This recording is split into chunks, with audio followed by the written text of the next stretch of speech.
Wow. Oh, wow. I'm so sorry about that. There's a there's a lot to learn here.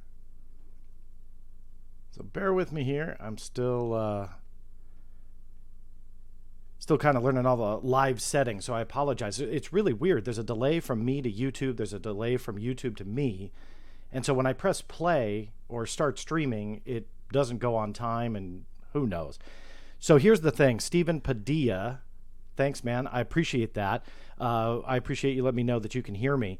The wild card here is going to be the telephone line once we do the calls, the call-ins. I do have a toll-free line as promised. The only downside to it is the fact that sadly they had to switch my server, the telephone company, and they haven't got that hold music problem worked out. I know it was pretty loud for one of the callers before, so they went to switch it and it went to the default. And I told them, hey, just go ahead and we'll do this another time. We'll fix it after this show, but I didn't want to be late for you guys. So that being said, if you do call in and you're put on hold, the way that it works is if I can take the call, I'll take it right then. If not, I immediately put you on hold and you don't hear my voice back. You'll hear, unfortunately, some crappy hold music. Don't worry, that will be fixed. But sadly, that's going to be, what we're going to deal with here. So other than that, I'll go ahead and I'll just put it up there now. That's the toll-free line, 866-856-9722. I assume that there is no issue with the audio, so feel free to call in for asking questions. Again, this is that AMA, and you can literally ask me anything. I know a lot of people had written in about my appearance last night on Fade to Black, and that was my conversation with Jimmy Church. That was a great conversation, to be honest with you. I think it was one of the best ones that I've ever had with Jimmy.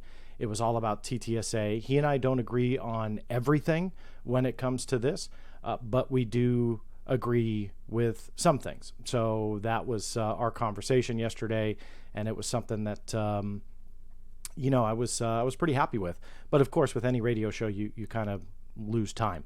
So, we couldn't deal with everything. So if you guys have any questions on that, please let me know. Some were emailed in. I'll be happy to just kind of start there. Again, that telephone line, 866-856-9722. On the off chance you do call in and you can't get through for whatever reason, feel free to let me know in the chat. I'm going to go ahead and try and figure out here one last thing. Sorry about that. That's the joys of being alive. I'm still kind of figuring it out. The other bad thing for all you audio geeks and people who have done this before, sadly, I had a bad audio cable. And with the amount of wires that are back here, I have multiple sound cards to deal with not only my audio, guest audio, but also the call-in audio. So there's three different sound cards that are going through this mixer here, which also acts as its own sound card. One of them was bad, and I'm telling you, that's a really huge pain to try and figure out. So let me go ahead and start with one of the emailed in questions. This ties into the conversation that I was having with Jimmy yesterday, and this was, again, about the kind of controversy with To the Stars Academy. A lot of people think that I'm picking on them or Luis Elizondo, and I'm here to tell you that I'm not. The facts kind of stand on their own, and the questions I think are fairly legitimate. However, one question that came in, they wanted to remain anonymous, and it was pretty short and sweet.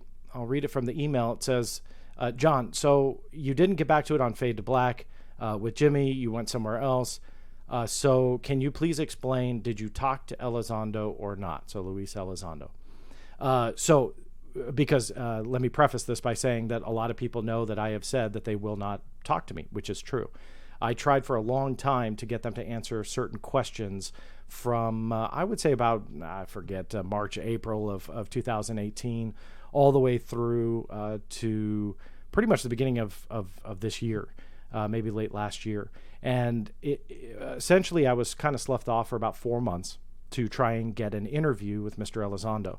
And I tried, it just didn't work. I tried through their PR department, had great conversations with them, but sadly it just it didn't work.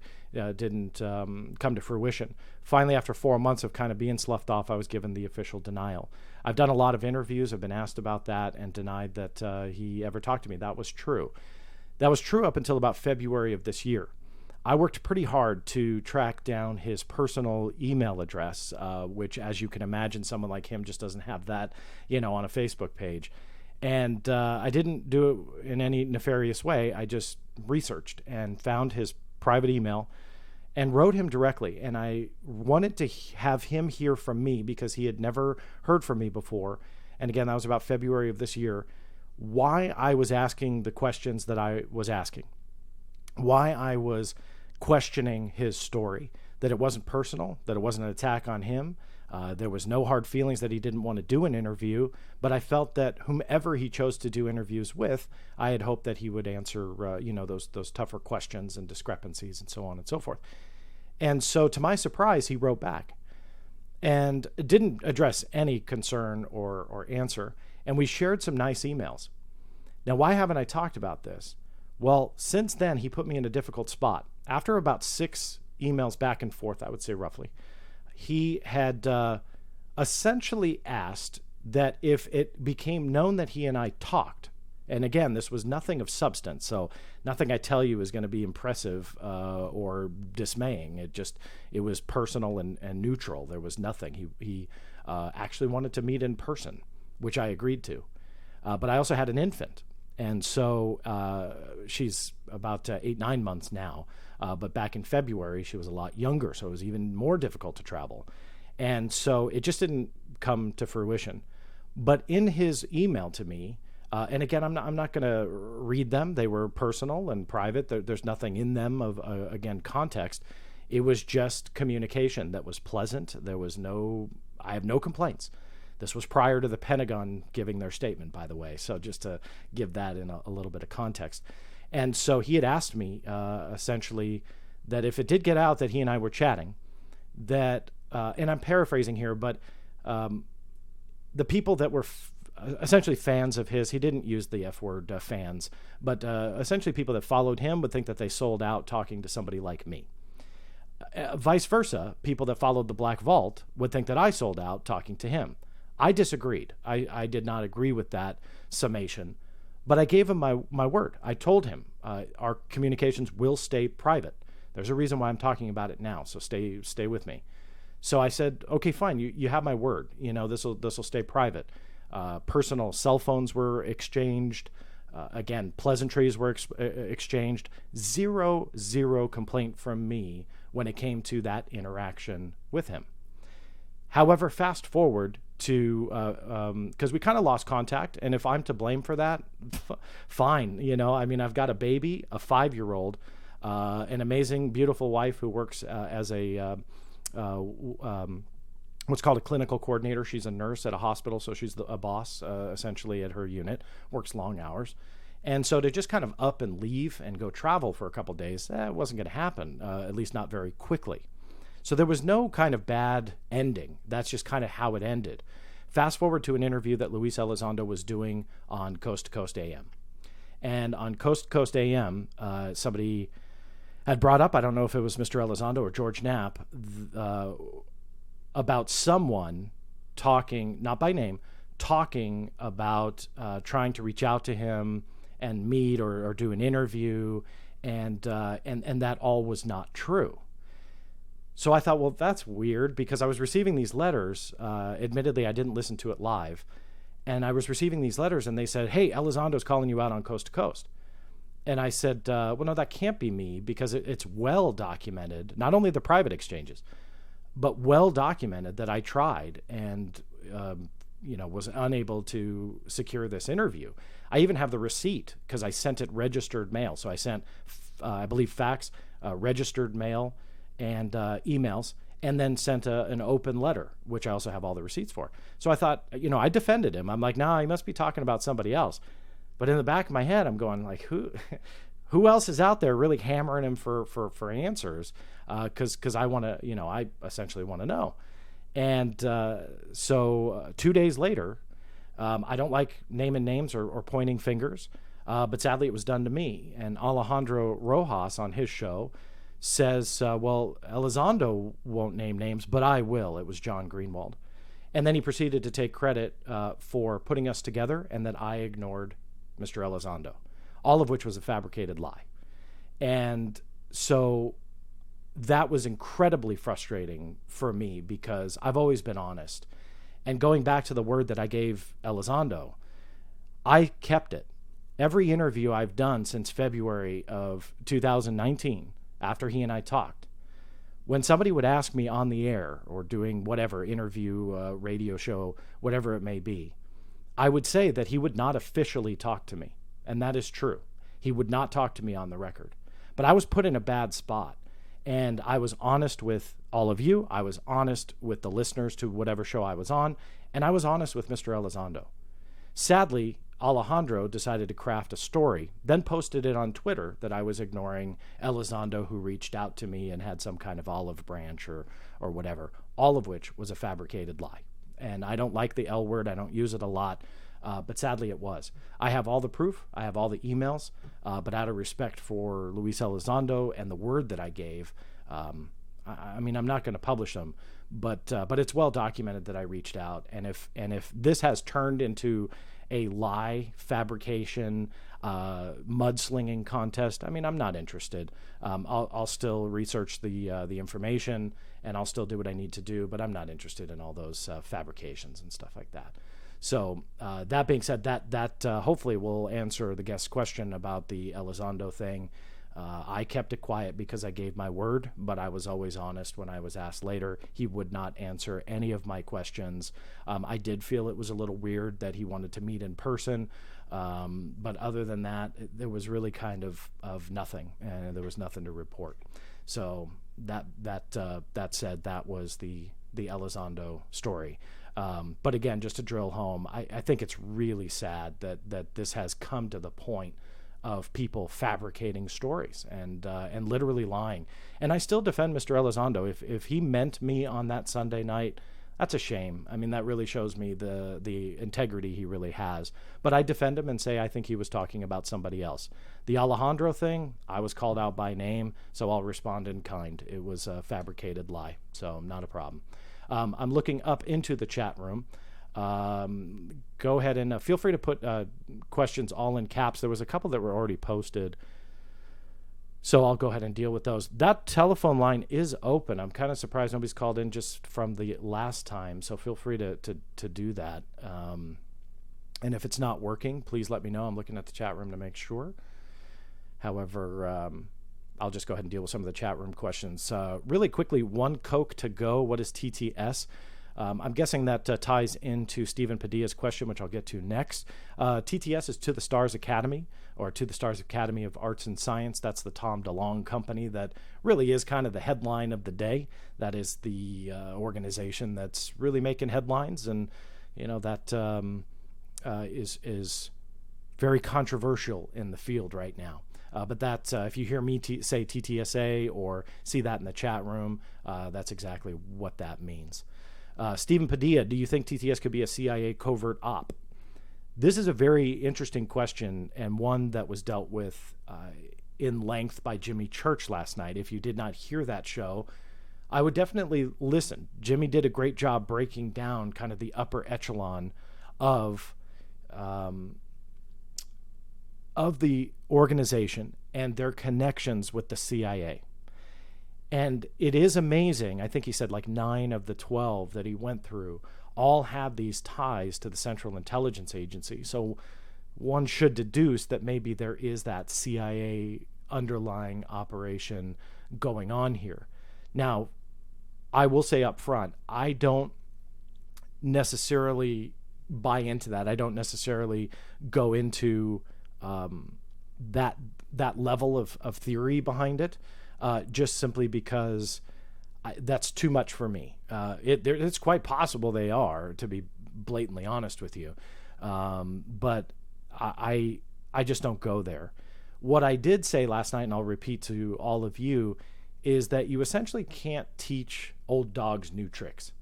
And what I mean by that is, even though it's not technically a CIA op, and they're not technically, sanctioned by the government, and there's some covert, sinister agenda, those guys will probably run that organization like a CIA op. Why? It's because they're used to that. That's who they are and what they are. It's like when you start learning computers and you start on a PC, and 10, 20, 30 years later you go to a Mac. It's really hard to do. You want to stay with the PC. So that's why I think that, if Jim Semivan, who Jimmy Church thinks might replace Tom DeLonge as CEO, I mean, I don't know if there's truth to that, but let's just say it happens, and it's pretty much CIA from top down and no more civilians that are involved in the board. Hey, quite possibly it will definitely be run like a CIA op. I'm just not ready to go to that length and say it. Amanda says that you have to be a fader not to listen to the recording. Somebody had posted on, I think it's Spreaker, Spreaker, I believe. I was streaming it this morning just to listen to one part of it again, because I thought it was going to come up in this live stream. That was still available, but don't quote me on that. So Amanda, thanks for chiming in. Reading through, help me out if you do have chat room questions. Put them all in caps. That way I can go ahead and see them a little bit easier, so all capital letters on that. Here's another one, UFO issue. What do you make of TTS recent news update referencing Linda Moulton Howe is an investigative reporter from which they received supposed UFO material? It's an astonishing connection. Okay, so what do I think of it? There's a lot to dissect with this press release and the UFO piece that they have, the alleged UFO metal piece, metamaterial, malachite, whatever it is. And so there's a lot to dissect here. My reaction initially to the press release was that something was off with the image. I will not lie and say that I feel I'm the first one that found the malachite connection. But as I had I'm just going to adjust my camera here. I'm sorry. As I kind of explained a little bit last night on Fade to Black, the press release had attached to it a picture of a mineral, an earth-based mineral known as malachite. And when you're talking about a scientific breakthrough acquisition, and you're talking about a press release supposedly filled with science and filled with essentially news that you're on the cutting edge of something, stock photos are fine, but use a stock photo that pertains to your press release. And that was my initial reaction to the release itself, because that, I believe, shows kind of a lack of caring about detail, and quite possibly shows a lack of understanding of actual science. Because, again, there's nothing wrong with stock photos. I have zero issue with that and never did. However, when you show malachite, which, again, is a mineral, and you're using it to depict a metamaterial, it doesn't make sense. And it's just another one of those ridiculous things that you can tack on the list of mistakes that TTSA has done when it comes to giving information to the public. The first being a Mylar balloon shown as the Tic Tac in their original October 2017 presentation. I never pointed that out until recently, because now it matters. But I defended it, saying, things happen. Okay, there's other things we can deal with. Somebody messed up doing the PowerPoint presentation. I did point out the 1952 image that was a CGI still frame animation from Luis Elizondo's Italy presentation. That, I felt, was really kind of damning, that we don't necessarily have a grasp for UFO history or understanding what we're looking at. And this is the guy that allegedly ran the Pentagon top secret UFO study, and he's showing a still frame from an animation. I had known it was an animation because I personally licensed that animation for a History Channel show years ago, and was on camera for a show that used that animation, and it was used 100 times over. There's no known photograph or video from the 1952 Washington sightings. And Mr. Elizondo pointed to the screen and said this is an actual photograph from that, which was not true. And then next to it was a headline from a comic book, like literally a comic. And he said this is one of the mainstream media headline. I forget the exact phrasing, but he said that this was one of the newspaper headlines that circulated at the time, both of which was false. Mistakes happen. Did I point it out? Yes, but I moved on. Now we got malachite representing a metamaterial. So now it's like enough is enough. This field deserves attention. And if this is what the mainstream media is getting, no wonder they kind of don't take it. They're starting not to take it seriously again. And if you don't believe me, my Twitter wall has a link to IFL Science, an article that breaks down the metamaterial acquisition press release and points out, and I didn't know this, but they used my tweet that pointed it out, of malachite. And by the way, if you think it's just maybe an interpretation, I link over to the actual stock footage house that you can buy and license that photograph that they did and edited and took the color out and made it look cool. I think. I don't know. But I don't know what the logic was there, but it is easily provable that it is, a licensed stock photo. So that bothered me. Let's get beyond that with the piece itself. I'm going to copy and paste Show Me's thing before I lose it here. So let's get beyond the visuals of the release. And then we get into what the piece actually is, because in fairness, they did finally release pieces of it. I don't know what the timestamp was. May have been at the same time. Doesn't really matter. It's irrelevant. It should have been attached to that press release. So this metamaterial that goes out is connected to essentially what is known as arts parts, which appeared back in the 1990s. These were anonymously sent. I believe the rumor was an army or military officer sent them to Art Bell, the now deceased, very famous radio show host, who then in turn sent them to Linda Moulton Howe, who then in turn had them analyzed. Here, this is kind of the story, I'd love to. I don't like talking about people. Linda, I consider a friend. I'm not, trying to talk bad about her. I don't agree with a lot of her stances, and she knows that. But I respect her, and so I'm not talking bad. But as the story goes, she took the piece and sent it to Nick Ryder. I believe it was Nicholas Ryder, who had analyzed it back in the 1990s, late 1990s, I think, and then into early 2000s, and essentially kind of determined that it really was nothing special, and really kind of put it to bed that it was anything from a UFO. Now, from what I understand, it was then taken to a Dr. Travis Taylor. You may know him as he's still on television today. I'm in the process of reaching out to Dr. Taylor. I almost interviewed him for I think it was a Discovery Channel show I was producing a few years back. And he's does a lot of television, so he couldn't do this particular series because he was traveling. So I'm trying to reach out to him again and just kind of get his feedback. But from what I understand, then he kind of added to the story where it showed unique properties, that if you ran electrical current through it, that it did, strange things and moved and like it shouldn't. And then he used a soda can and showed that it didn't do it, meaning that this metal was unique.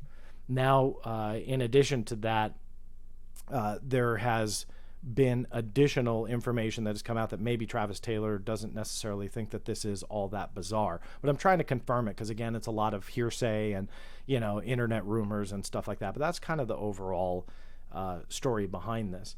Now, to your question, the reference to Linda Moulton Howe, look, Linda's been around a long time. She's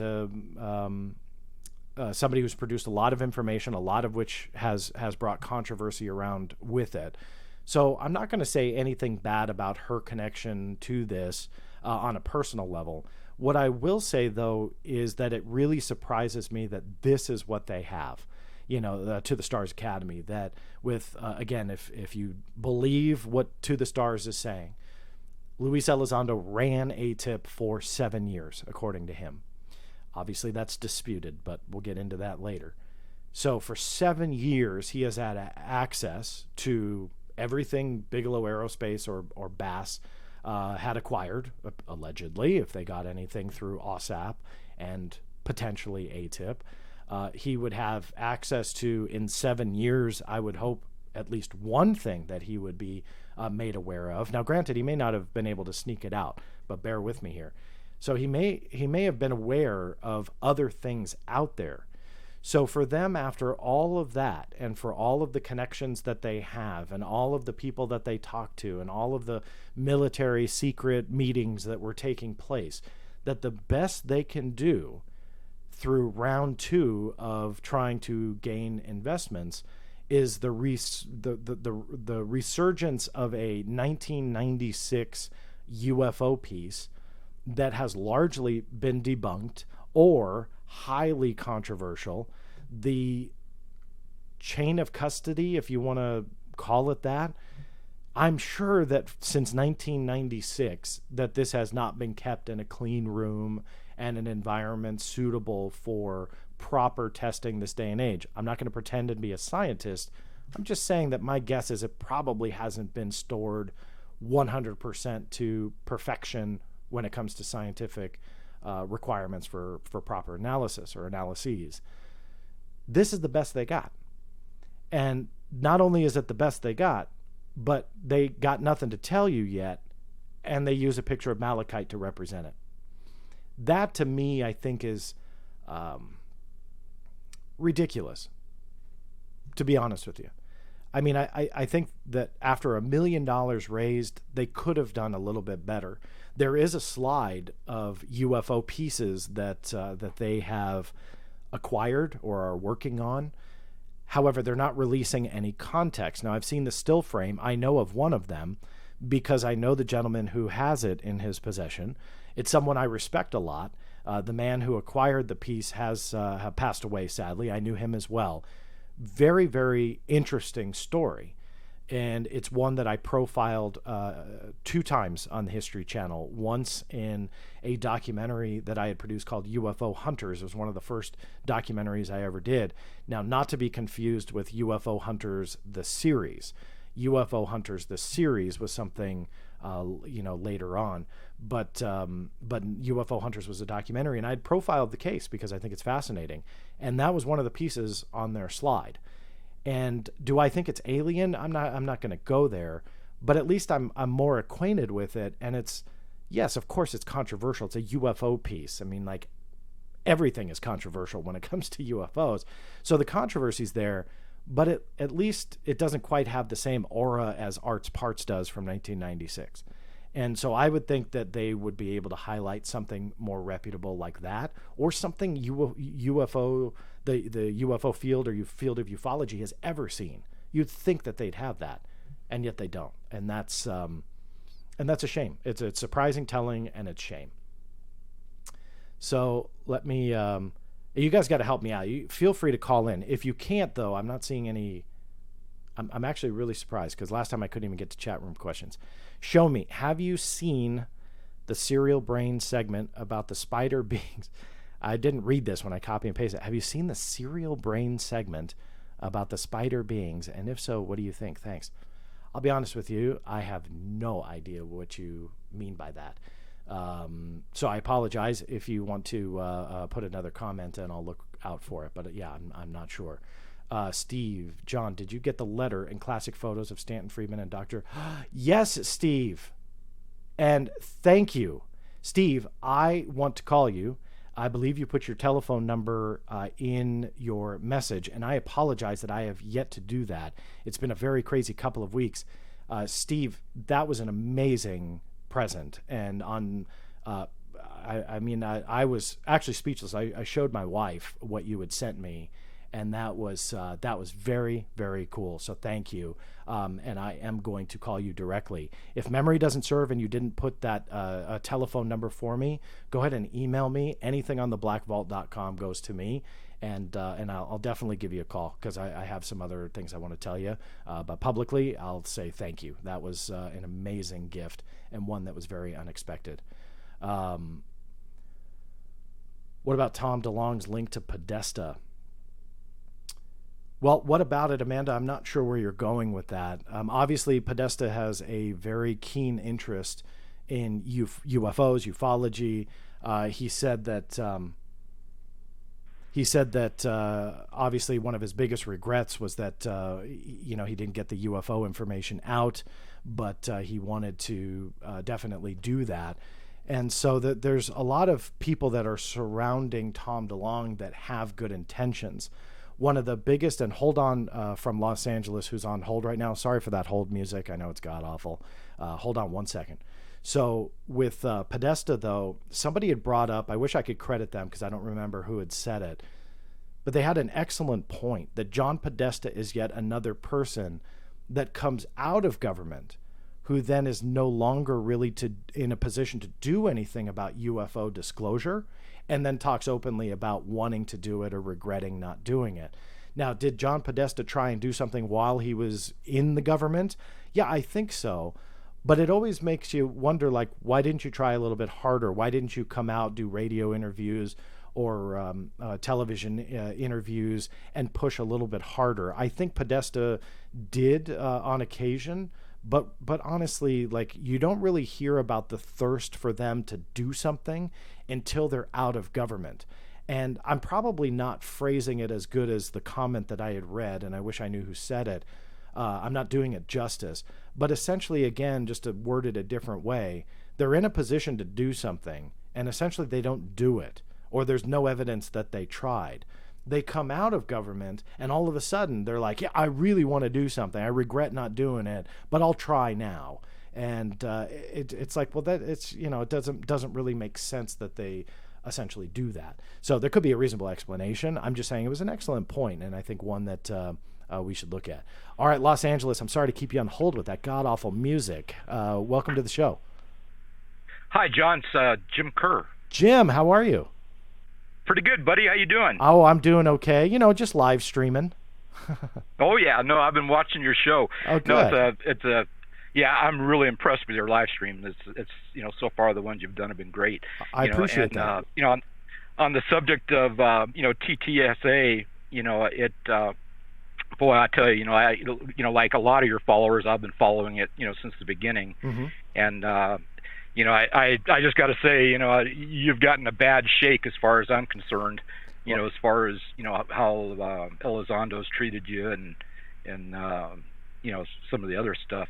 But you know what? That's to be expected, I believe. You know, I believe that's to be expected. Yeah. You know, and that's sad, to be honest with you. It is sad. It's very sad. You know, you know, anybody that's in the that's been in the world of ufology for any length of time, you know, and has followed this whole situation, followed you, followed other people, you know, can plainly see that, you know, they just need to come out and have a show with you.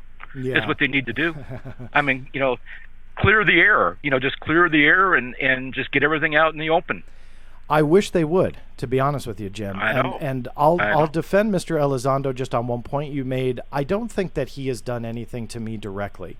I shouldn't have said that. Yeah, no, that's okay. But I know what you meant. I mean, he's right. ignored.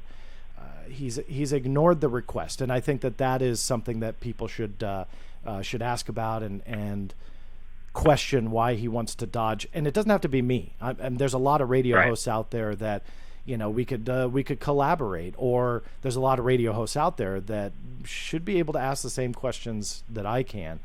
But I think it's telling. I think at this point, it's really telling that they want to dodge that. And one point that I brought up last night with Jimmy Church, which I'll bring up again, is that they were very, very smart to kind of get some of the people in the field of UFOs on their side. And why I say it that way is they know that they can't, as a reputable public benefit corporation, get into Twitter battles and social media storms back and forth with, you know, idiots like me. They have to somewhat remain professional. So what better way to have those people fight your battles than to get them on your side and sing their praises and so on. And if you don't believe me, look at the people that attack people like me. And they are the UFO people that support TTSA that are not connected. And they're out there fighting the battle. And so TTSA can kind of just sit back and go, yeah, you know what? We don't have to do anything because this person and that person and this person, they're fighting the battle for us. And that's what happens. And, You know, I got a lot of heat for this when I said it the first time, but I'll say it again because I think that there's truth to this. I don't believe all TTSA supporters are part of some kind of marketing arm of the organization. However, there are a couple that when you look at them and you look at how they act and how they kind of push buttons, I think that there is a connection to some of these Twitter accounts and stuff like that to a paid or a marketing effort. And we know politicians do it. We know that is something that happens. So I think that that's definitely a possibility. You know, and all you have to do is look at their mode of operation, you know, how they operate, you know, and it's just, like you said, it's the same as these political, you know, different political things that happen. Well, you know, hopefully sometime, well, you know, as far as TTSA goes, you're an asset to them, you know, because you're keeping, you know, there's a mystique going on and they're actually gaining more followers, you know, I feel, you know, because of the situation with you and maybe some other people, you know, that are bringing up all these different questions, you know, but hopefully in the future, you know, something happens. I mean, you know, that you guys are on a show together or something like that, you know, and also related to, you know, TTSA as far as, you know, the gimbal and the Tic Tac goes. You know, I listened to your podcast a week ago or so with Tim Doyle, and you know, I've seen a couple of his videos on YouTube. You know, I really haven't followed him, but I just really found his show very interesting on the standpoint that he's been out investigating in the area that I live, you know, which is the Upper Mojave Desert area, you know, and you know some of the things that he's seen that I have also seen. You know, and you know, one day I need to, you know, get together with you, and you know, it's a long explanation of some of the things I've seen that could possibly have something to do with, you know, the gimbal and the Tic Tac that lead me to believe that this is advanced government technology. You know, yeah. It's just, if you didn't hear it, and for those listening in as well, I did an interview with Dave Beatty, who made the Nimitz Encounters film. And I'm not going to say that he said that it was U.S. technology, but I think that there is a lean towards that by those that have looked into it. And I think that that's a viable explanation, and it's one that definitely should be considered. Also, given the area, not too far from where this was going on, there was, you know, naval installations where they test high-tech drones and stuff like that, and all that's verifiable. Oh, sure. So, yeah, I think that the military connection to this is something that should definitely be looked at. Oh yeah, here in the high desert out here in the Mojave, you know, we've got the Northrop's, what they call the Ant Hill. I know you're familiar with that, and you know, which is a base, you know, and it's nothing like Area 51, but if you do get too close to it, you know, people do stop you that have machine guns, you know, and turn you around and go back down the dirt road. Yeah. You know, but you know, there's been some sightings out there that you know, incredible sightings that mimic, you know, what was seen as far as the Tic Tac goes, and it's all over that area, you know, where the Ant Hill is. Interesting. I'd love to make it out there just to kind of camp and see what I could see. Well, you know, one day we should. Yeah, I'm totally down. I'd love to go out there. Yeah, I'll tell you, my son has seen some stuff out there. He worked at a graveyard shift on one of the solar sites that are out there, and he's got some pretty amazing stories of some sites up in that area. That's awesome. Well, I have to bring you back for a full show. I still want to interview you. Just to give some context real quick, Jim Kerr is a retired CHP officer and has known me and vice versa for what now, Jim? About a year and a half or so, right? Year and a half. Yeah, year and a half. And he does some of the TBV investigations when it comes to UFO sightings that the Black Vault gets. He's one of the investigators and does amazing work. I mean, he has dug in on some of these UFO cases. And he's a researcher I respect, but a man I respect. So, yeah, I got to bring you on, and we'll chat about some of those stories. Okay, great. Yeah. Thank you for the shameless plug. No, that's my pleasure. No, thank you. But actually, you're the only one I do this for. I mean, there's, you know, but I have, you know, I like being behind the scenes, unknown. Yeah, me too. It doesn't always work though. No, I know. All right, John. Well, you take care of yourself. We'll talk to you soon. All right, buddy. Thanks. All right, so glad thanks for all those who responded about the audio there. It's always good to know that it's working. Robert Farmer, John, if TTSA becomes an epic fail, do you believe it will set the UFO community back a long way? In a couple, partly yes, partly no, Robert. The first part of it is if the corporation itself fails, I don't think that'll set ufology back. The reason why it fails is potentially the issue here. And I think that is where we have a problem, that if they fail because it turns out that Luis Elizondo is fraudulent, right? If that Pentagon statement is accurate and it comes out undeniably that they built this off of a fabrication, the 3 videos, interesting to note that form that allegedly got them declassified, which is actually not true, and we can get into that if anybody wants me to, but those 3 videos were never supposed to be public. But all of that aside, the form, which is officially acknowledged as real, that form describes the 3 videos as essentially drones and balloons. And what I just talked about with Jim, where again, the naval installations that were not too far from the Tic Tac where that encounter took place, they are often flying classified or highly advanced technology in regards to drones. And so it's very weird that the document that is proven authentic, not because it was leaked, but because a Pentagon official told me directly in an official statement that the document was real and is real, that got those videos reviewed. They just weren't reviewed for public release. So the description is drones and balloons.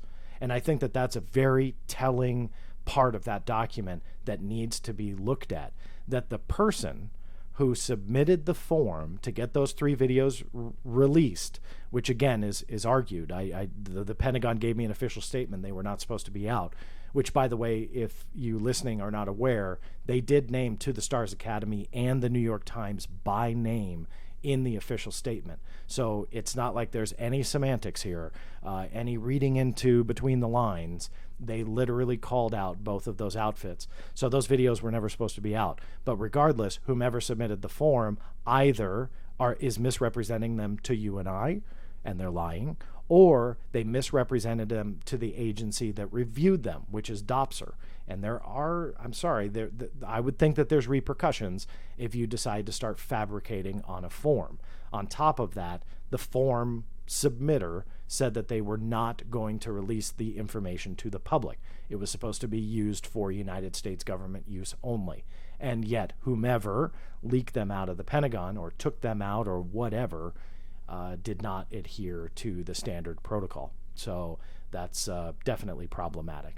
All right, let me go to the phones. Don't know where you're calling from. Who's this?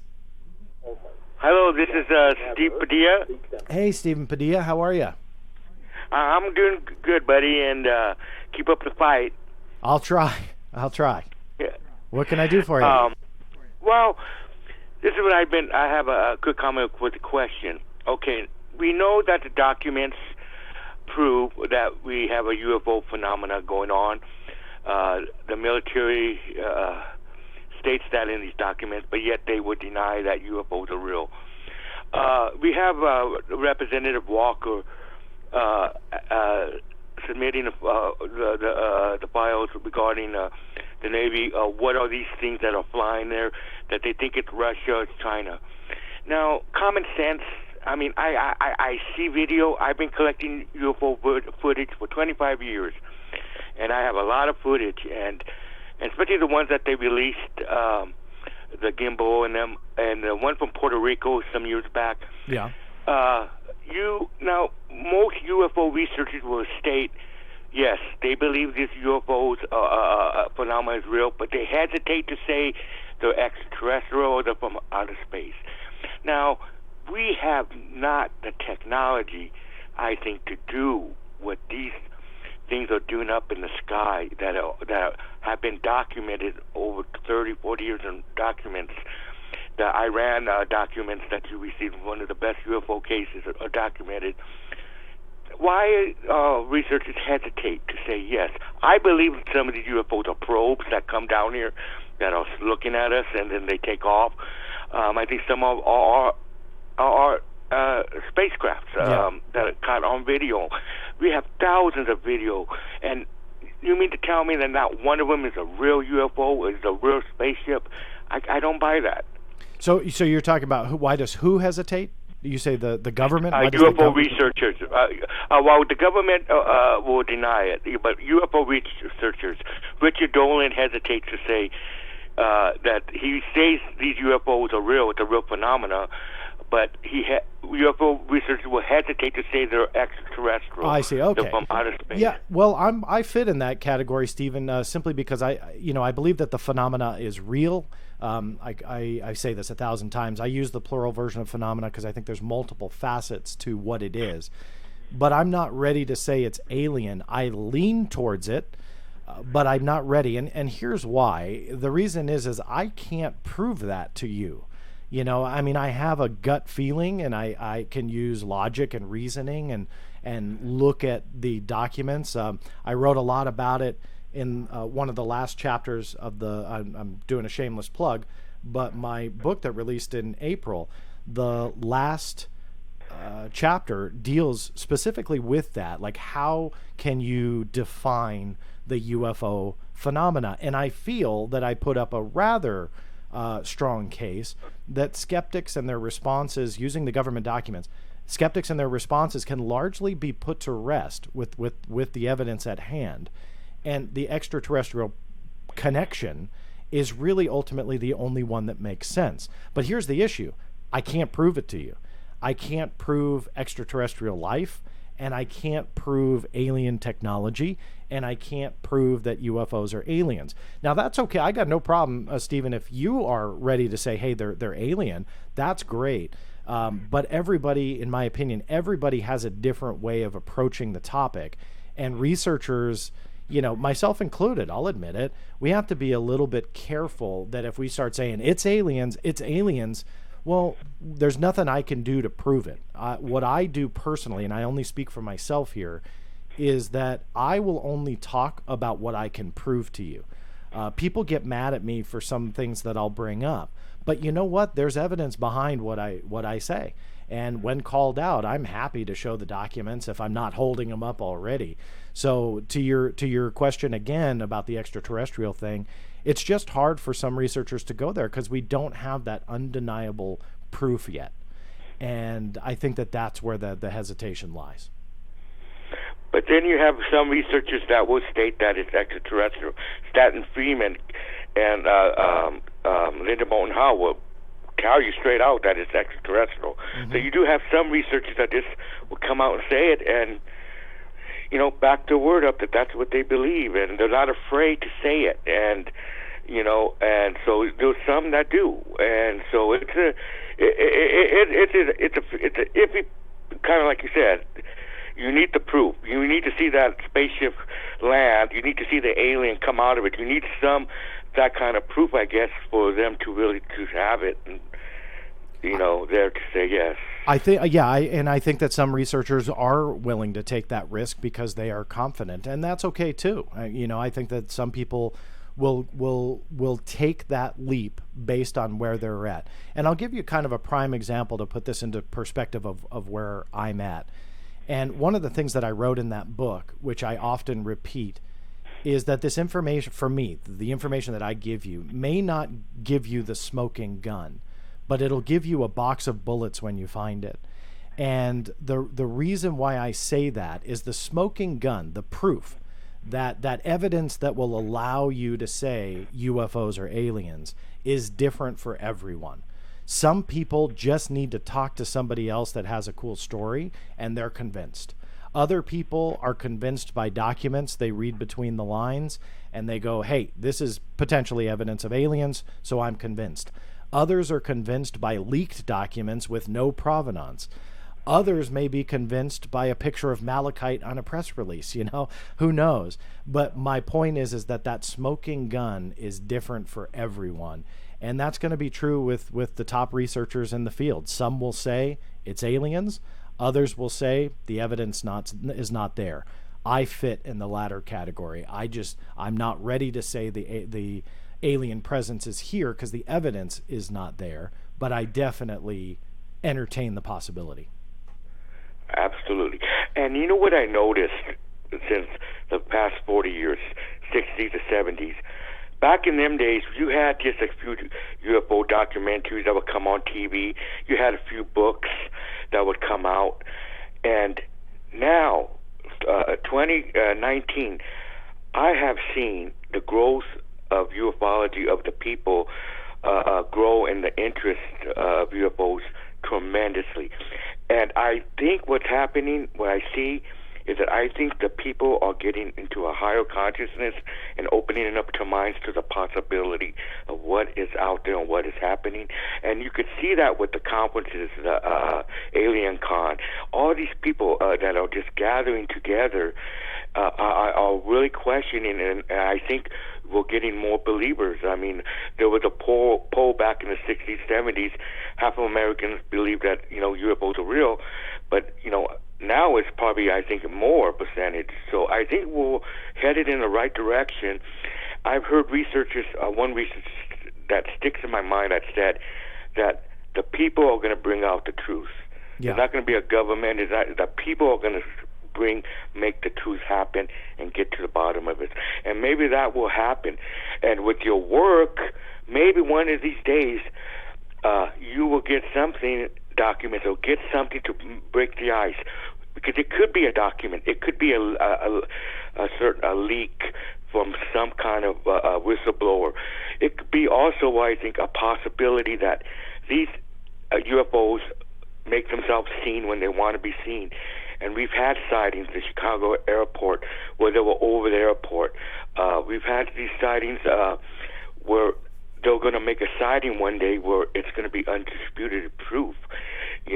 It's going to be over a major city or something. I think one of these days they kind of hold the cards. If they want to be seen, they will. Yeah. So I think we're on the border. I'm so happy with Be Alive today to see the people so interested in this phenomena. Well, I hope you're right, Stephen.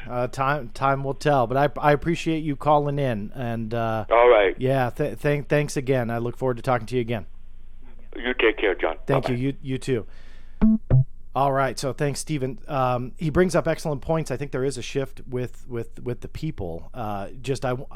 For me, I always look at the big picture, and I always look at what are the repercussions going to be. Going back to that question about TTSA failing, if they do, what would the repercussions be on the UFO community? And if it turns out that a lot of this stuff is fabricated and the stories aren't real, that will hurt the movement, disclosure, whatever you want to call it, but it hurts the field. And that's what I look at and why I get so passionate. A couple things on that, and then Joseph, sit tight for me. I'm sorry about that hold music. I know it's god-awful. Let me see. Sid Schultz talks about 2 videos that were released by the Navy in 2017. Sid, that is, and I'm not pointing you out, I just want to kind of comment on that keep in mind that is a provable misconception given to you by TTSA, that the Pentagon has gone on the record now on multiple occasions, not only to me personally, but to other outfits as well, that those videos were not released. They were not. Now, I'll give you guys kind of a behind-the-scenes heads up. I'm actually really close under the Freedom of Information Act to getting those videos released. Now, I don't have a date for you. I don't have an update, but a couple things are going to happen. Number one, they're going to be denied as they're classified. And if that's true, then we have a very big problem on our hands, because now we have proof that classified information wound up in the New York Times and inside a public benefit corporation that put their corporate logo on it, right? That's problematic. If they release them, what happens then is that we can actually see the raw footage, unedited. We know that the stuff was edited before it went online. We know that because it had that corporate logo and graphics and this, that, and the other thing. So I'm eager to see not only the unedited footage so we can get some context, but on top of that, the audio. I believe it was FLIR 1 that didn't. It had static but no, pilot communications.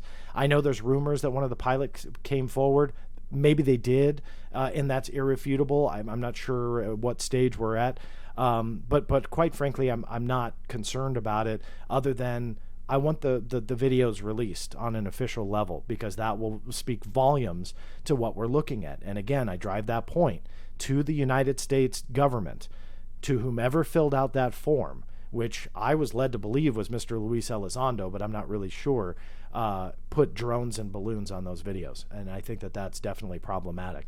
I don't know who asked it, but I saw it in there. Why would they be testing the drones, going back to the Tic Tac story, in military space? I assume you would mean there's a military presence. Why would they have a test that would enter military airspace?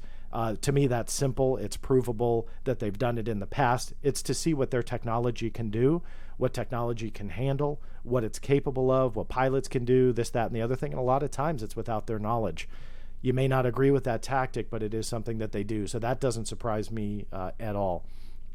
Joseph, I'm sorry about that hold music. Welcome to the show. Hey, John, how you doing? This is Joe from Sarasota. Hey, Joe from Sarasota. Nice to speak to you. What can I do for you?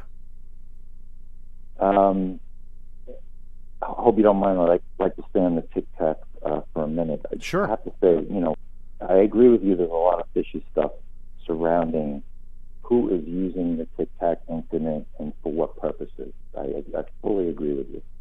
But I have to also say that, what pushes me to believe that incident fully and completely is the Navy personnel. I mean, the pilots are one thing, but particularly the Navy tech people on the Princeton, one or two that I've seen in interviews. Here's what's convincing: the way that he described it. If you do the math, basically something hovering at the edge of the atmosphere, so 60,000 feet plus 80,000 feet, 100,000 feet. So let's just go with 60,000 feet to the surface of the ocean in under 2 seconds. If you do the math, it comes out to somewhere around 20,000 miles an hour. Okay. Yeah. If it was just the tech guys aboard the ships that were saying this, and not to mention the one guy said that he didn't see one vehicle doing this, he saw 100 at a time doing this, or something to that effect.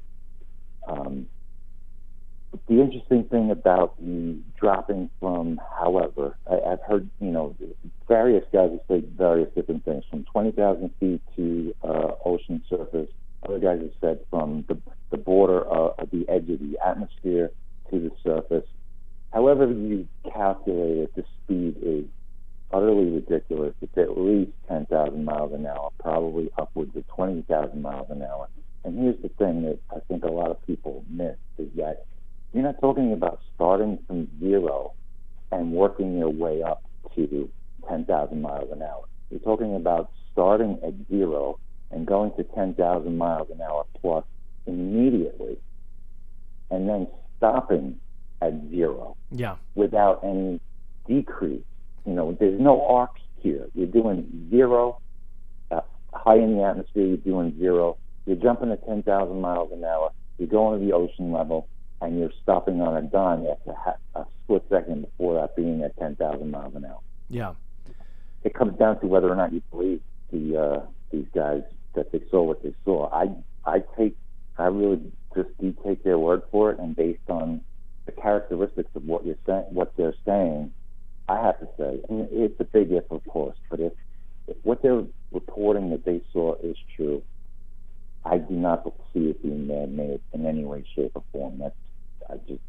Maybe I'm wrong, and some people have made a good case that these are man-made drones, Russian military, Chinese military, U.S. military. I would think U.S. if anything, but that kind of capability, zero to that speed and then zero again, unimaginable that it's man-made. One other thing, if I can, John, that I just want to bring up that related to the Tic Tac that I've not heard anybody talk about, and I think you'll think it's interesting, and that's regarding the cap point.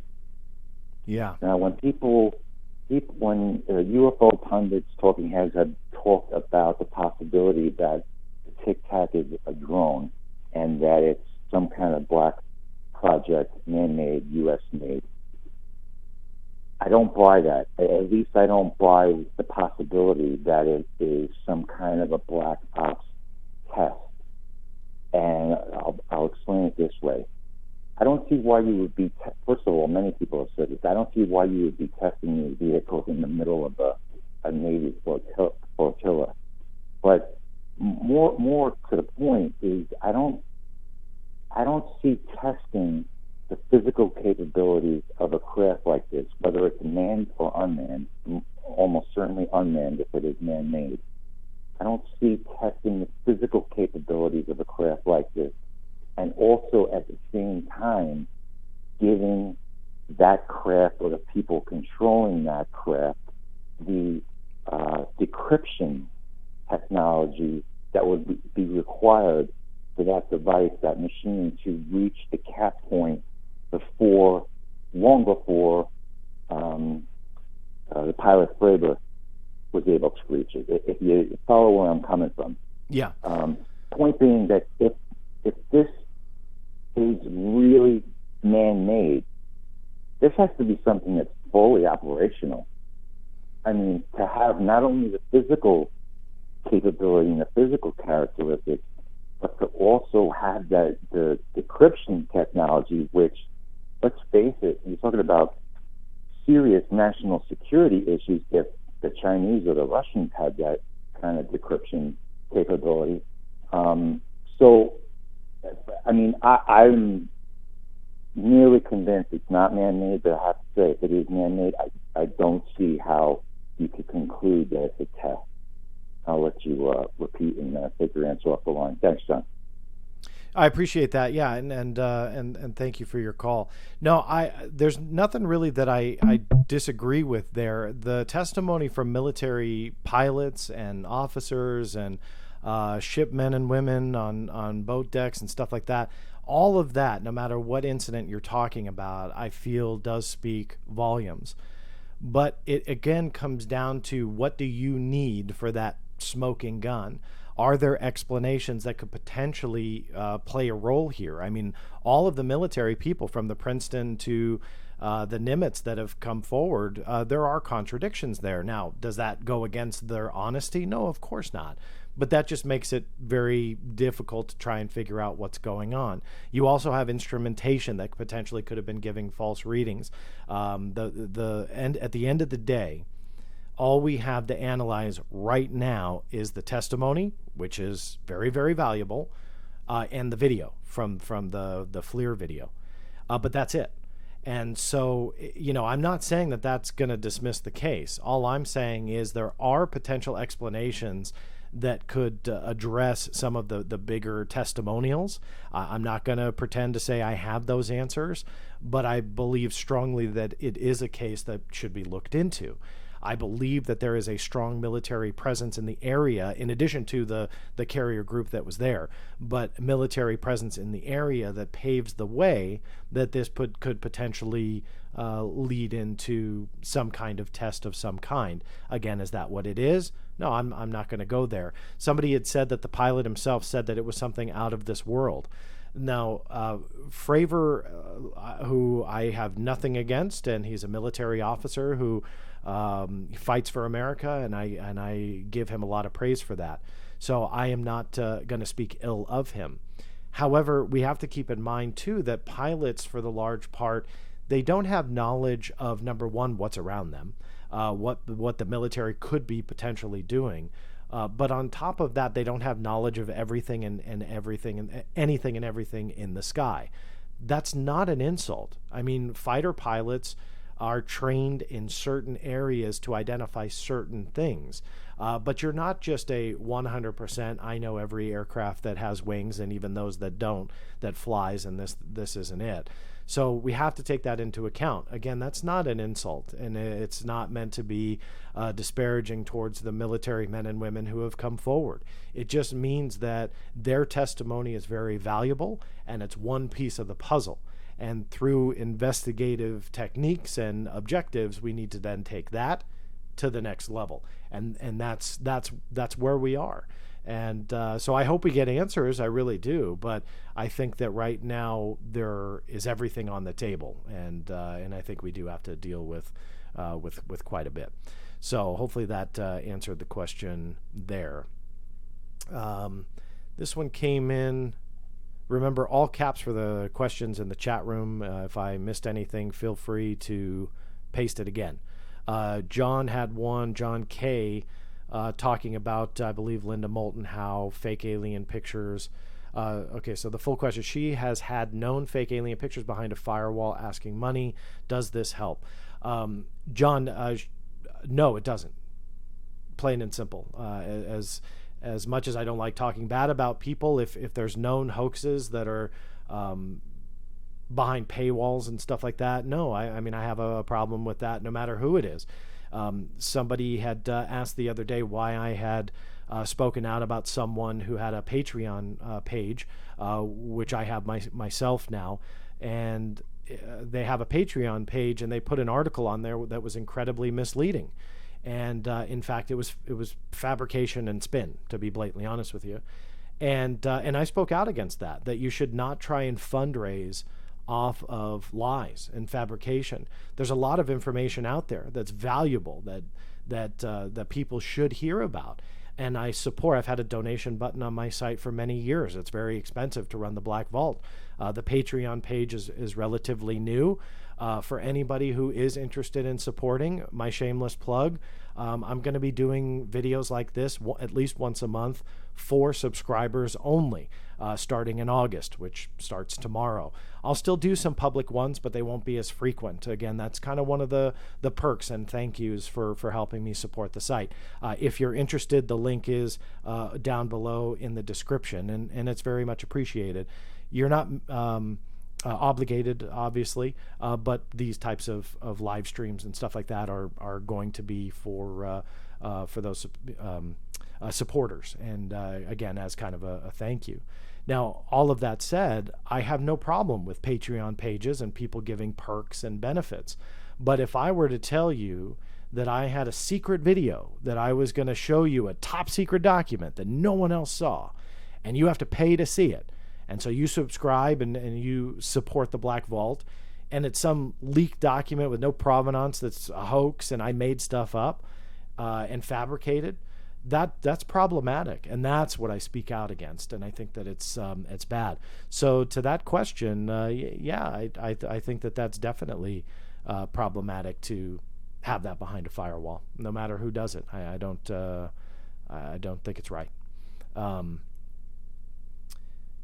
Let me see some of the other questions. Make sure I didn't turn the phone off. Feel free to call in. Again, if you're not watching on the screen, it is 866-856-9722. Feel free to call in with any questions or anything you want to chat about. I think that I got all of the questions in the chat room. Again, if I did not, feel free to let me know. Do you know anything about Valiant Thor? Is there any documents that prove that he really visited Earth from Venus? Sid, that's something that's been around the UFO field for quite some time. No, I do not believe that there is anything official that has ever come out that has authenticated the Valiant Thor story.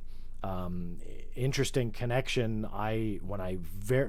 Fresh out of high school, I had written my first book and had it self-published. I got over that stage real quick, but it was before print on demand was around. And just by chance, I had gone to the printers that did Dr. Frank Strange's book about Valiant Thor. And it was just kind of a weird coincidence. They weren't doing UFO publications. It was just by chance. And that was kind of how I got introduced to the story many moons ago. But in my opinion, I just don't see any supporting evidence of that at all. It doesn't mean that there's maybe not something hidden out there, but no, I don't think that is worth pursuing on my front, especially with the Venus connection. I mean, for life on Venus, scientifically is a big stretch for me. Fair answer, John. Honestly, has to be the best policy, especially in such an intricate. You're very welcome, John. That's not a problem. I think that there were some more questions from last time. I'm sorry. Just because I think that I have dealt with all of them, so I do appreciate the ones that you've sent in. A couple of I guess different updates. If you didn't see that letter that had been published about the UFO inquiry from the congressman, that is also on the Black Vault now. Mark Walker's letter. I'm going to go ahead and I'll show you guys this. That is on the Black Vault now, if you have not seen it. So he did release this letter. Just to kind of give you guys a heads up, about a week and a half ago, before he had posted this letter, this is his actual letter from his site, what I went ahead and did was filed a FOIA request for not only the letter, but the response that he got. Now, very interesting to know that when a government agency receives a letter from a congressman or a senator, they have a certain time frame that they need to respond.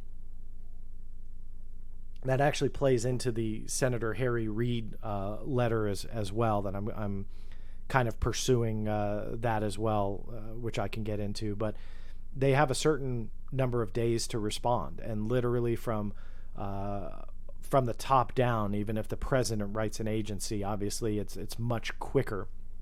And so that being said, I am going after the internal documents on this. I'm going to take a stab in the dark and say that the response that Congressman Walker either received or will receive will actually be crafted from the Navy statement that was given to Politico, who reported the UFO guidelines. And so I would bet money that once that is revealed, either through my FOIA request or if Congressman Walker puts it out there, that he'll go ahead and have the same verbiage that many of us receive, not only myself, but major publications and stuff like that. One of the videos, again, that's going to be on the Patreon page, not to plug that, but the idea is not only to do these live streams, but also give extra content to kind of give you guys a little bit of an update of where I'm at and what I'm doing and so on, because a lot of times investigations or FOIA requests, they take years, and some certain things come in and they're really, really interesting, but I don't put them out there kind of to the world just to do it, but I want the full story. However, I thought it would be fun to start making these videos that kind of keeps all those supporters updated, that if you do decide to support the website, which is sorely needed, I had to bring up a third dedicated server just to run the blackvault.com. So there's 3 dedicated servers that houses all of the documents and stuff like that. It gets expensive. And so the support is just kind of a token of you to me that kind of goes to pay that bill, to be blatantly honest with you, because it does get pretty pricey to house the documents. It actually pushes out over 20 terabytes of data every month now. So the last month has been a lot bigger because the radio show is a lot more popular, and so those downloads themselves, the streams, is just incredible. So anyway, one of the videos that's going to drop on that Patreon page shortly is about emails that I received from the Department of the Navy. Now, I haven't published them for no other reason other than the release actually spawned quite a few other releases, other requests that I have filed for answers. And so I want to get that before I write articles or publish all of the documents. But I'll tell you what's in them, and I'll show a couple of them in the video. And that is the Department of Navy, in the request that I filed, had released a lot of emails regarding their UFO reporting guidelines and the communications that they had internally with media outlets such as Politico and other news agencies that had requested information. Now, we know just by the way that it all unfolded is that Brian Bender from Politico had broke the story. What's interesting about these emails is that it revealed that Brian Bender actually knew about this in February. Now, the question is, how did he know? And the other question is, why did he wait? Now, he's publicly, not by me, but other people kind of said he was involved in just sitting on the story, timing it to the release of Unidentified, which happens to be where he appeared on television quite a few times. And he adamantly denied that, as far as I know. He said that, no, it was not timed to anything. But he never said that he had known from February, which was kind of interesting. So it seems like he sat on the story. What my point of bringing all that up is when you look at the Navy responses, you get certain quotes in media outlets such as Politico. I'm not just picking on Brian Bender. You get media quotes in these media outlets, in the news articles that you read. And a lot of times it's one line or two lines. But what's not really well known to the reader is that the PR offices, for a lot of instances, will give more than 2 lines. They'll give 5 lines, 10 lines, 30 lines. Now, it's normal to cut that down because you're not going to, read the entire thing.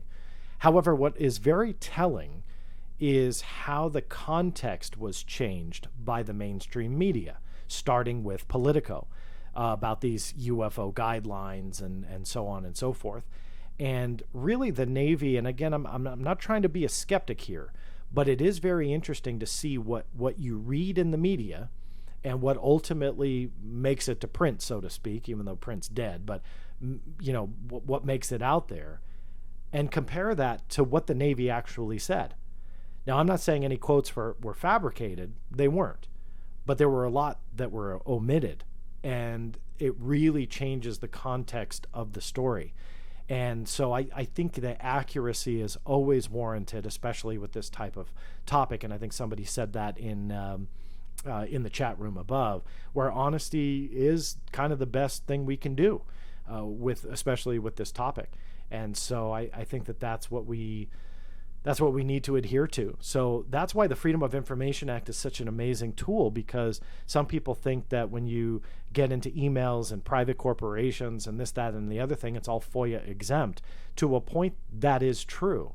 However, this proves that you can actually start getting emails from Politico, emails from the New York Times, emails from the Seattle Times, emails from these journalists, because the minute they go into a government email box, they are FOIA-able.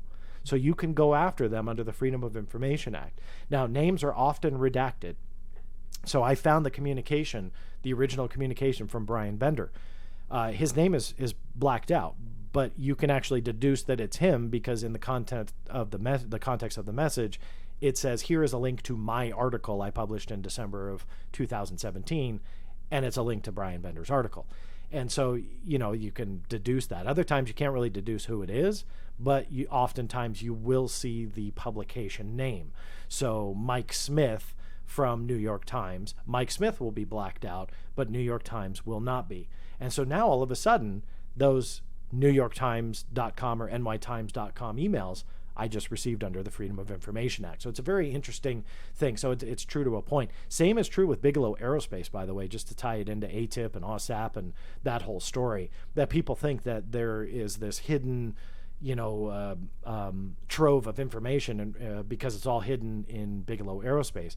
That technically is not entirely true.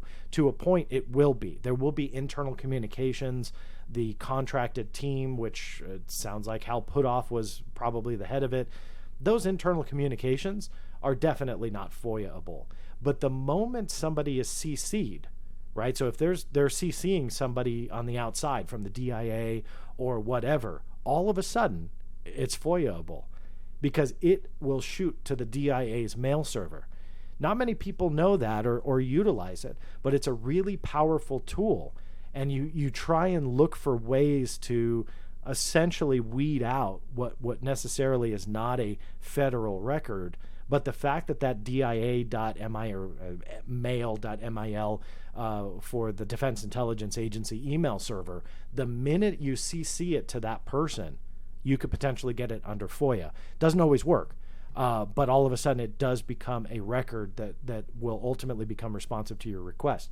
And with Bigelow Aerospace, I got a pile of Bigelow Aerospace emails that was given to me through Foia that was all about the UFO addition to the FAA manual, and how around, I believe it was 2006 or 7, I have to look back, but there was communication from Bigelow Aerospace, namely Bass, to change all of the contact information from NIDS and update it all to Bass. And it's really kind of interesting to see the connection between the start of what we now know as OSAP and when they asked for it all to be changed.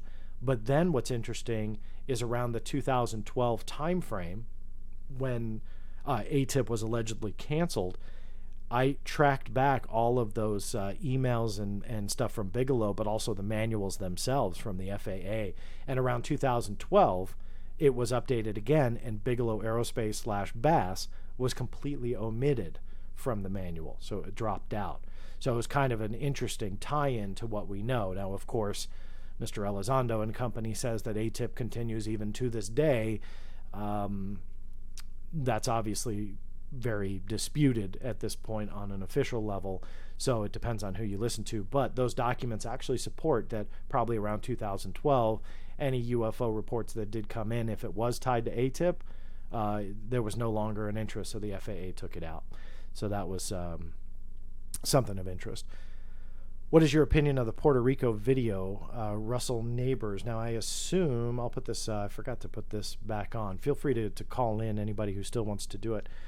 So the Puerto Rico video, it's pretty interesting. And I assume you mean, the one that's shot in infrared and looks like it's, fast moving, this and that.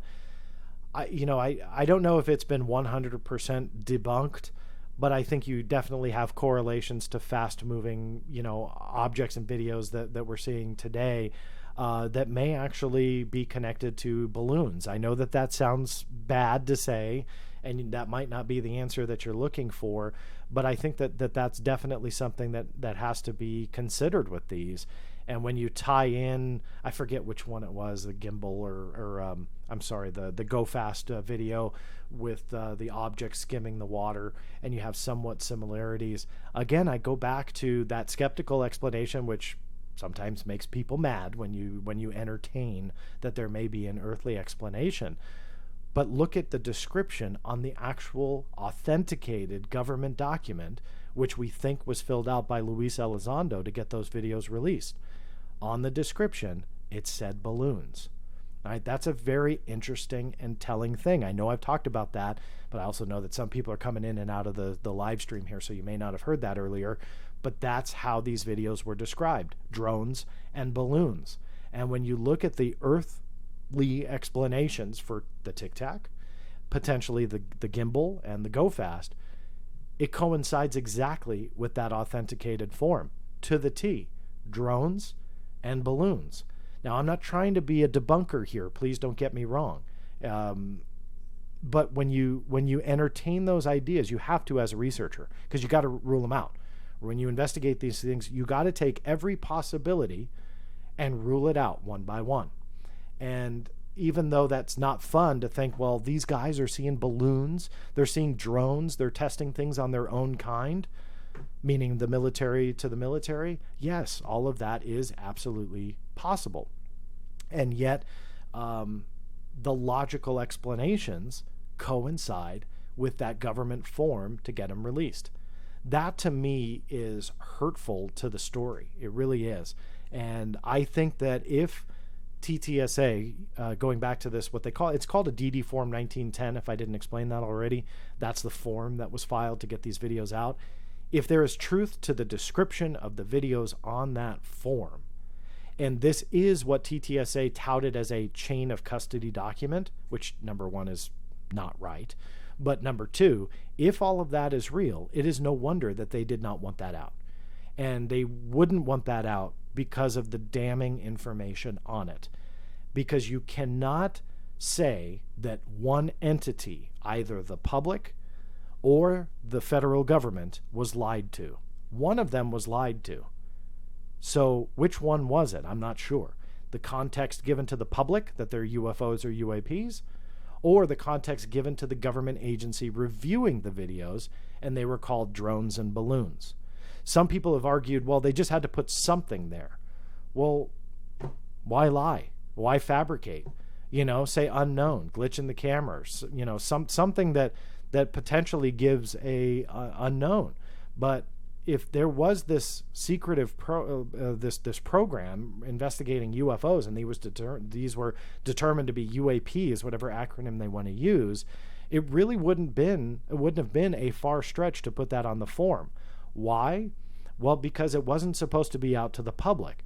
So even though there was a secretive aspect to it, and potentially even a classified aspect to it, there's no reason for them not to be honest in that form if they were never to be used for the public.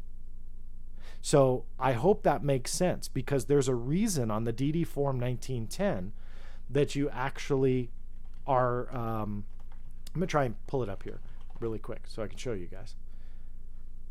There's a reason why you fill that out and why the government has it on their form. And so this is the form. So let me make sure that I stream it right. So here is the person. If you haven't seen this was redacted by KLAS Television. That is George Knapp's outfit in Las Vegas.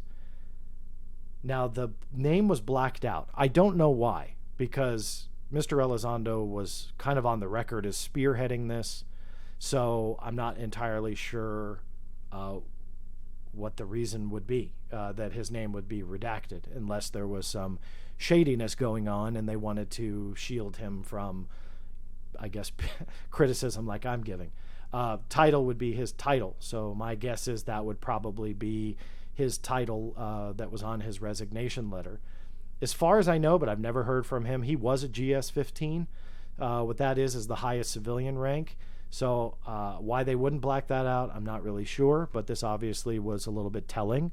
But again, that's a little bit of a conjecture. We're not really sure. The most important part is the subject area. So again, this is what's seen by the DOPSR agency that oversees the clearance requests. I know this says public release. I'll get to that in a second, because some people says, that means it's public. Well, it doesn't. And I'll get to that. That's just the form on the heading, the heading on the form, excuse me. So it doesn't really mean anything. The title was filled in by whomever this blacked out person's name is. And they type in Go Fast Gimbal as FLIR for the title, right? So that's how we know that of why they were titled that. I have no idea. However, the subject then was filled out by the requester. UAV, that's unmanned aerial vehicle or drone, balloons, and UASs, unmanned aerial systems. Now, some people have tried to redefine what those acronyms are. Don't let them do that to you. There is a document which you can reference for DoD or Department of Defense acronyms that are used. And I highly recommend that you look at it, because UAV is defined, UASs are defined. Other researchers or bloggers or whatever, they try and say, that's unmanned alien vehicle, or unidentified alien vehicle, or unidentified aerial, I forget what they said this one was. All of that is not true. These types of forms, you don't invent acronyms. You don't make stuff up as you go. You use the DoD manual for properly approved acronyms. And yes, there is such a thing. And so they described, whoever this was, described them as drones and balloons. This is the other most important part. The DOPSR agency has to understand what you are requesting, what they are looking at, and why you are requesting it. So Section 3, presentation/publication data, meaning how are they going to use it, not applicable, not for publication. Research and analysis only, and info sharing with other USG or United States government and industry partners for the purposes of developing a database to help identify, analyze, and ultimately defeat unmanned aerial system threats, or drones. Interesting that I was able to get NCIS, or the Navy Criminal Investigative Service documents, investigations on what they did call UFOs, but were drones that were flown into naval installations, restricted airspace. And one instance was like a kid that flew one in. So again, it's a problem, right? Like these things are a problem. So this, creating a database to help identify these threats, documents show that that is actually a legitimate objective. So to the reviewing agency, DOPSR, they looked at this and they said, okay, great. Cleared for open publication. Notice that public is not on there. Open, meaning open for what they asked for, not public.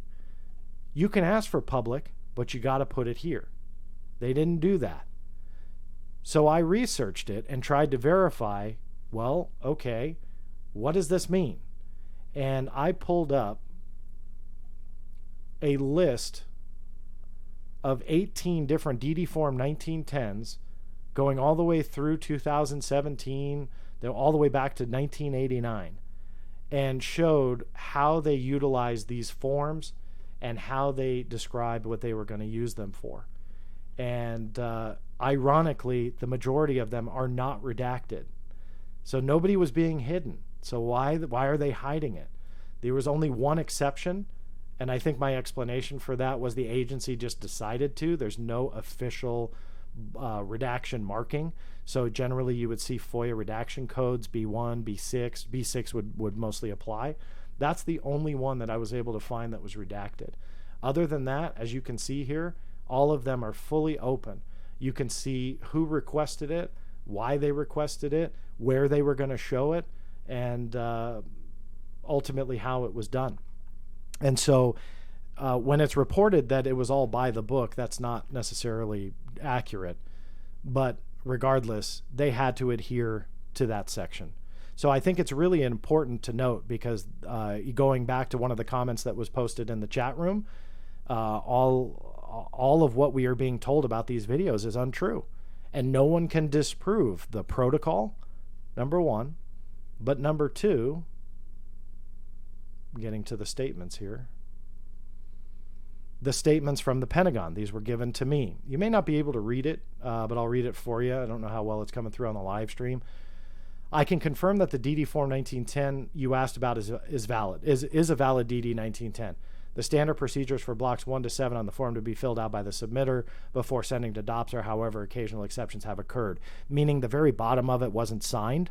I had noted that and questioned it, and she said that's not protocol, but it happens, so it's not that big of a red flag.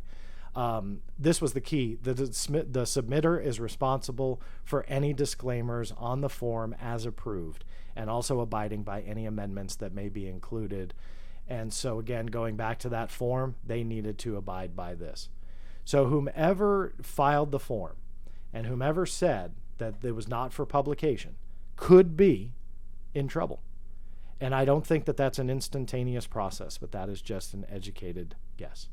So I would recommend, if you guys are interested, go ahead. Let me see if I can get it in the chat. Yes, I can.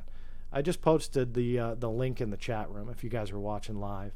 And that way you can kind of see the statements. And there's a lot more. Like this particular one, I kept going back and forth because I kept challenging it and trying to get more clarity, because people were trying to spin this. And finally, I think that the Pentagon spokesperson just had enough. She gave me a simple: videos were never officially released to the general public, and they should be withheld. And I have another one that calls out to the Stars Academy and the New York Times by name. So those are all really interesting developments, because when the Pentagon puts their name to something, they've been wrong before, don't get me wrong, but they've been incorrect. But when they put their name to something, there's a lot of weight to that. That's why reporters like Brian Bender, they put a lot of credibility to it. They run big headlines based on statements. But what's really interesting is, did you hear about these statements? Did Brian Bender at Politico or the New York Times, did any of them give some kind of a correction? No. And I think that also is very telling, because when the Pentagon statements or the Navy statements or whatever it may be give you a flashy headline, it's run, it's gospel, it's not challenged, there's UFO guidelines, aha, this is it, it's disclosure. And yet when the same office gives you something like Mr. Elizondo had no responsibilities on ATIP, there's like crickets. The New York Times didn't run that. Why not? If this was a hit job, the New York Times is powerful enough to disprove it.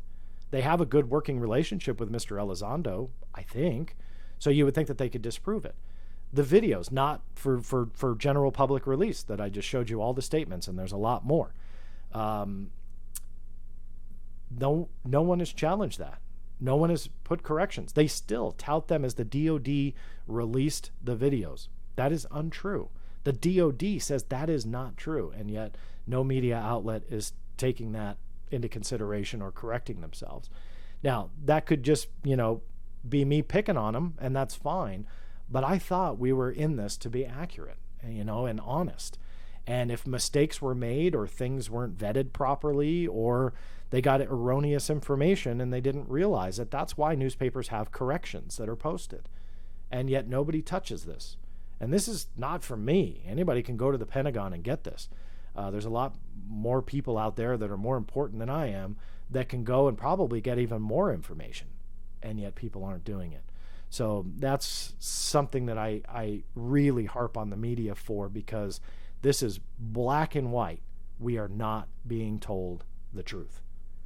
And I feel strongly that has to be rectified, that we need to get beyond the storytelling and the bad press releases and stuff like that and start focusing on the real evidence, the irrefutable evidence, and go from there. And sadly, though, as you can see, a lot of this is just unsung. But if that same statement had something about, UFOs for a positive note, that would be run and the rest was omitted.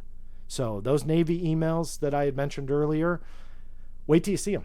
Because again, I'll let you decide. I'm just going to point out the big things. But when you look at that internal communication with the news agencies that are covering it, look at the difference in tone versus what you read and what that agency was told, that media outlet was told, and how they spin it. It's real interesting. All right, all caps, Joe Wise. Would that line need to say helicopters in order for us to read it as code for UFO? I'm not sure if that's honest or sarcasm there, Joe, but that's the problem, is that in order for people to believe that whoever filled out this form was talking about UFOs, you need to start redefining official protocol. You need to start making stuff up. UASs is unmanned aerial system. It's not unidentified aerial whatever the heck. And yet some people want to believe that. It's easier. This is what I call the I want to believe syndrome. You guys have heard me talk about this. And I talk about it a lot, and there's a reason. You want to believe so bad. Not you, Joe. I'm talking about, people that are kind of redefining everything. You want to believe so bad that you are willing to just make it up, that you will redefine government established protocol. Not that it's always followed. In fact, I didn't drill the point that much, but that statement, one of the statements I showed you, showed that protocol is not always followed. And I know that. That's why I pushed the point, to kind of get that in writing, to establish that there are certain things that are not done right. But what needs to be adhered to is the formality of the form. And again, the acronyms and so on. So it's easier for some people to just redefine all that. The Pentagon always lies. The acronym is wrong, so I'm going to make up a new one. It is alien. Helicopters means UFOs. So again, if you were being sarcastic, Joe, you're kind of spot on, because there would be people that would twist that to say helicopters means UFOs. And so I think that I want to believe syndrome is rampant out there by people who are spinning this, saying these are UAP videos, when in reality, no. Documentation shows something else. So we have to ask why. Who was lied to? Someone was lied to. You can't have it both ways. So either the government agency was lied to or the public. Either one is acceptable to me. I frankly don't care. What I care more about is they lied. And that's what we have to get beyond, is which person, us or them, was lied to. Because documentation proves that you can't have it both ways. You can't have a video of drones and balloons and make it UAP and make it advanced technology. You just can't have it both ways. So why wouldn't the government Pentagon put Elizondo in prison if the videos and ATIP was BS? Okay, well, let me be clear. They're not BS. The videos are real.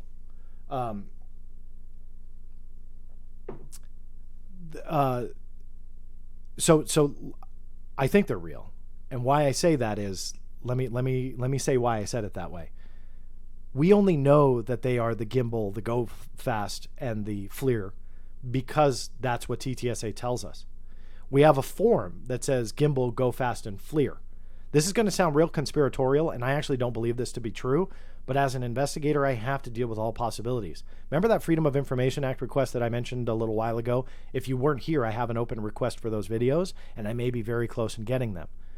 It may be possible that I get a gimbal, a go fast, and a FLIR video, and they're not what we've seen.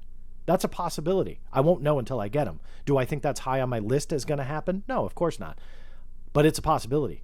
And so we only know them as being the gimbal, the go fast, and the FLIR because TTSA told us that. I cannot get a Pentagon statement to say that what we are seeing is what's on that form. However, it has been implied since they are directly referencing the videos, meaning the Pentagon. I know that that's a little bit semantic, but sadly that's how I have to operate with these documents and multiple stories. It makes it very, very difficult to understand. So to go back to your question, no, they're not BS in that respect. The context may be BS. They may be balloons and drones. It may ultimately come out, this is Navy technology being tested on the Navy, and that's what ultimately surfaces, and they're not UAPs. So in respect to that part being BS, quite possible. Now to the core of your question, which is an excellent one. Why isn't he in trouble? Why isn't there prosecution? Why isn't there whatever? I will not make any legal accusation against Mr. Elizondo or whomever filled out that form. I'm not going to go there. What I will say in a general sense is that if these videos are classified or they were not properly reviewed, my educated guess, just because I can research and anybody can research, if you were to do that and mislead DOPSR, my guess is there might be repercussions. On top of that, Inspector General investigations, which is ultimately where this would probably go, I could be wrong on that, but as an educated guess, the DODIG, or the Department of Defense Office of the Inspector General, may then evaluate what happened here. And that is not quick. On the Black Vault, I've got DODIG investigation listings, and you'll see that many of them take years to complete, and sometimes they're just silly. Little investigations, protocol violations. Sometimes they're sexual harassment claims. Whatever it may be, they take time. And so just because someone who may be involved in something shady, they got potential classified or uncleared videos out into the public, just because they haven't been prosecuted yet doesn't mean that an investigation is not going on, or one has gone on. And then you have to take into something into consideration that is not fun to think about, but you have to put yourself in the government's shoes. Let's just assume for a moment that whoever this is, anonymous person, submitted this DD Form 1910. They falsely misrepresented them. They lied on the form. They released them to the public. They slapped a corporate logo on them. They're involved in that corporation with the said corporate logo, and they used it to solicit investments into their corporation. In addition to all of that, they falsely misrepresented the visuals as being officially declassified. Let's assume for a moment that all of that is true, and they were not allowed to release those videos. They determined through investigation that this was wrong and potentially punishable, however the punishment dishes out. If that is the case, now what do? Do you, as the U.S. government, go after a guy who has a very large fan base? Somebody who just appeared on the History Channel for 6 weeks straight as the star of a new show? You turn him into a martyr. And so then all of a sudden, instead of storm Area 51, I said this last night on Jimmy Church, you got storm the Pentagon. Because people are going to say, see, Elizondo is someone of importance because they're trying to go after him and put him away and this and that. Look what happened to Julian Assange. Look what happened to Bradley/Chelsea Manning when all of that unfolded. You had public outcry, not from everybody, but a large group of public outcry against those people who did something wrong. And so what do? That's what we have to look at is do you turn Mr. Elizondo into a martyr? Again, given all those assumptions are all true and this was this was a shadiness. So that's something that they have to deal with and go after. But Mr. Elizondo himself has said countless times in interviews that the government is not quick with what they're doing. He's used that, I believe, in reference to, why isn't TTSA doing more with the government and this and that? And his response largely has been, well, they're slow. And he's right. No disagreement there. They are sluggish. So that being said, it's only been a year and a half. And in fact, they may not have even noticed or cared until those videos started reaching not only mainstream, but then they're on television. TTSA put them on coffee mugs, screenshots of, I think it was the gimbal, on coffee mugs, T-shirts, boxer shorts. I mean, and yes, by the way, that's not sarcasm. They did do that. They called it a pop-up shop. It was only up for like a week or something. And they literally took screenshots from the video and put it on T-shirts and coffee mugs and stuff like that. As a business model, I have no idea why you would manufacture something like that and then only allow people to buy it for a week unless you weren't supposed to do it.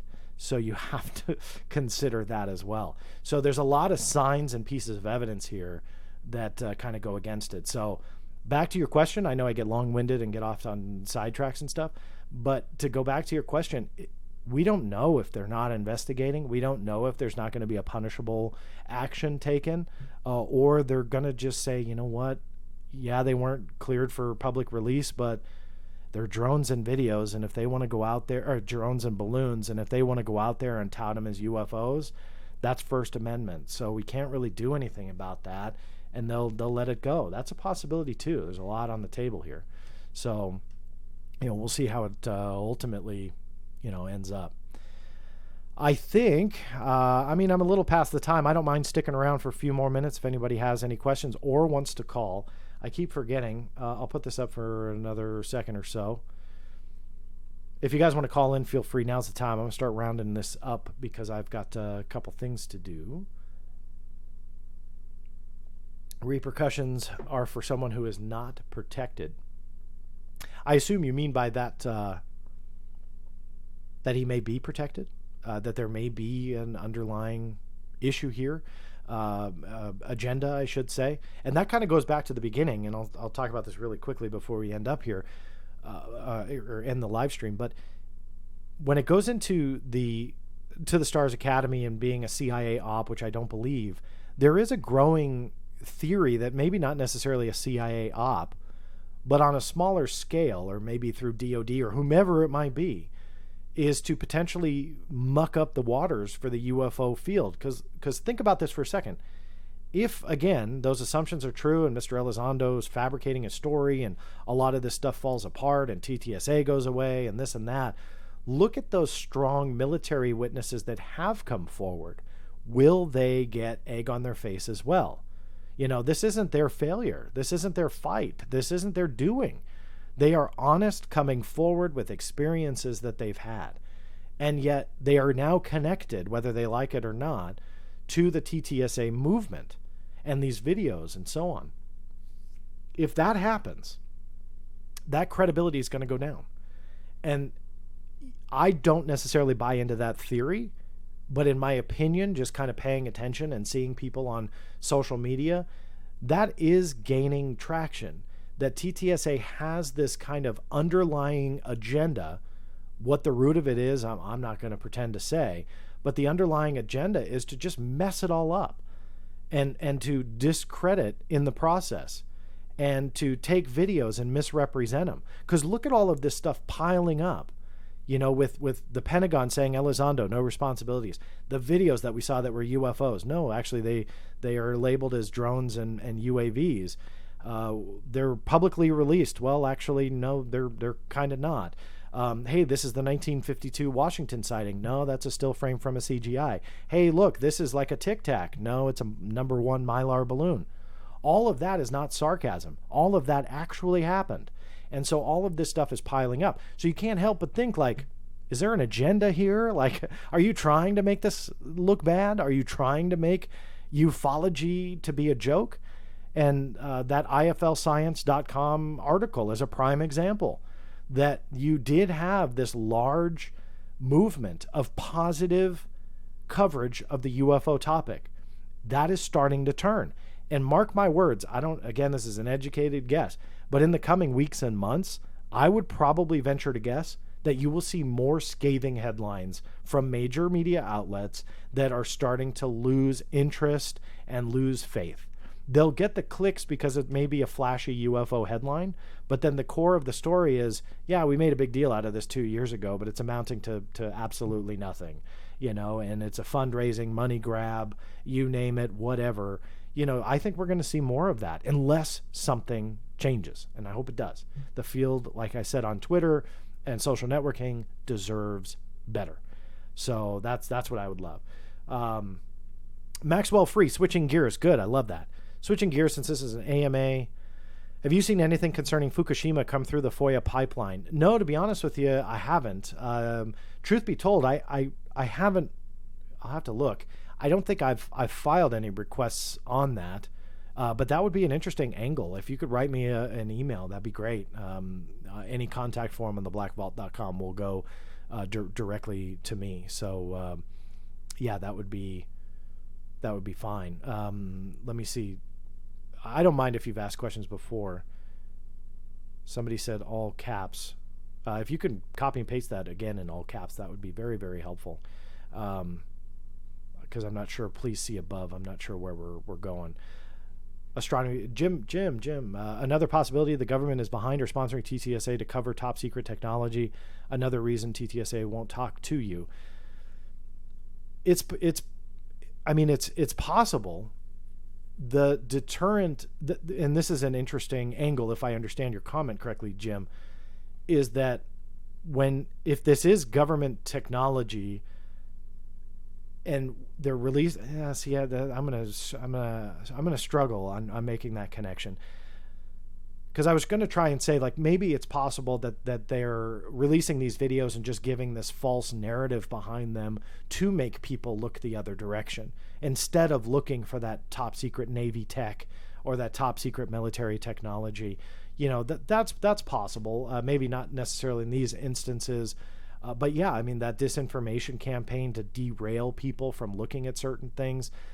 Let me build on that comment, Jim, and say one other thing that I've noticed about UFOs, and I'll throw it out there in case anybody else has seen it. There have been, I won't name names, but there have been names of people that I have respected over the years that were friends of mine. You guys have heard me talk about losing friendships over this, which is such a sad thing to even bring up. But that's to the state of what we've gone to with this debate, that people will just like wash their hands of friendships with you because you don't coincide with their point of view.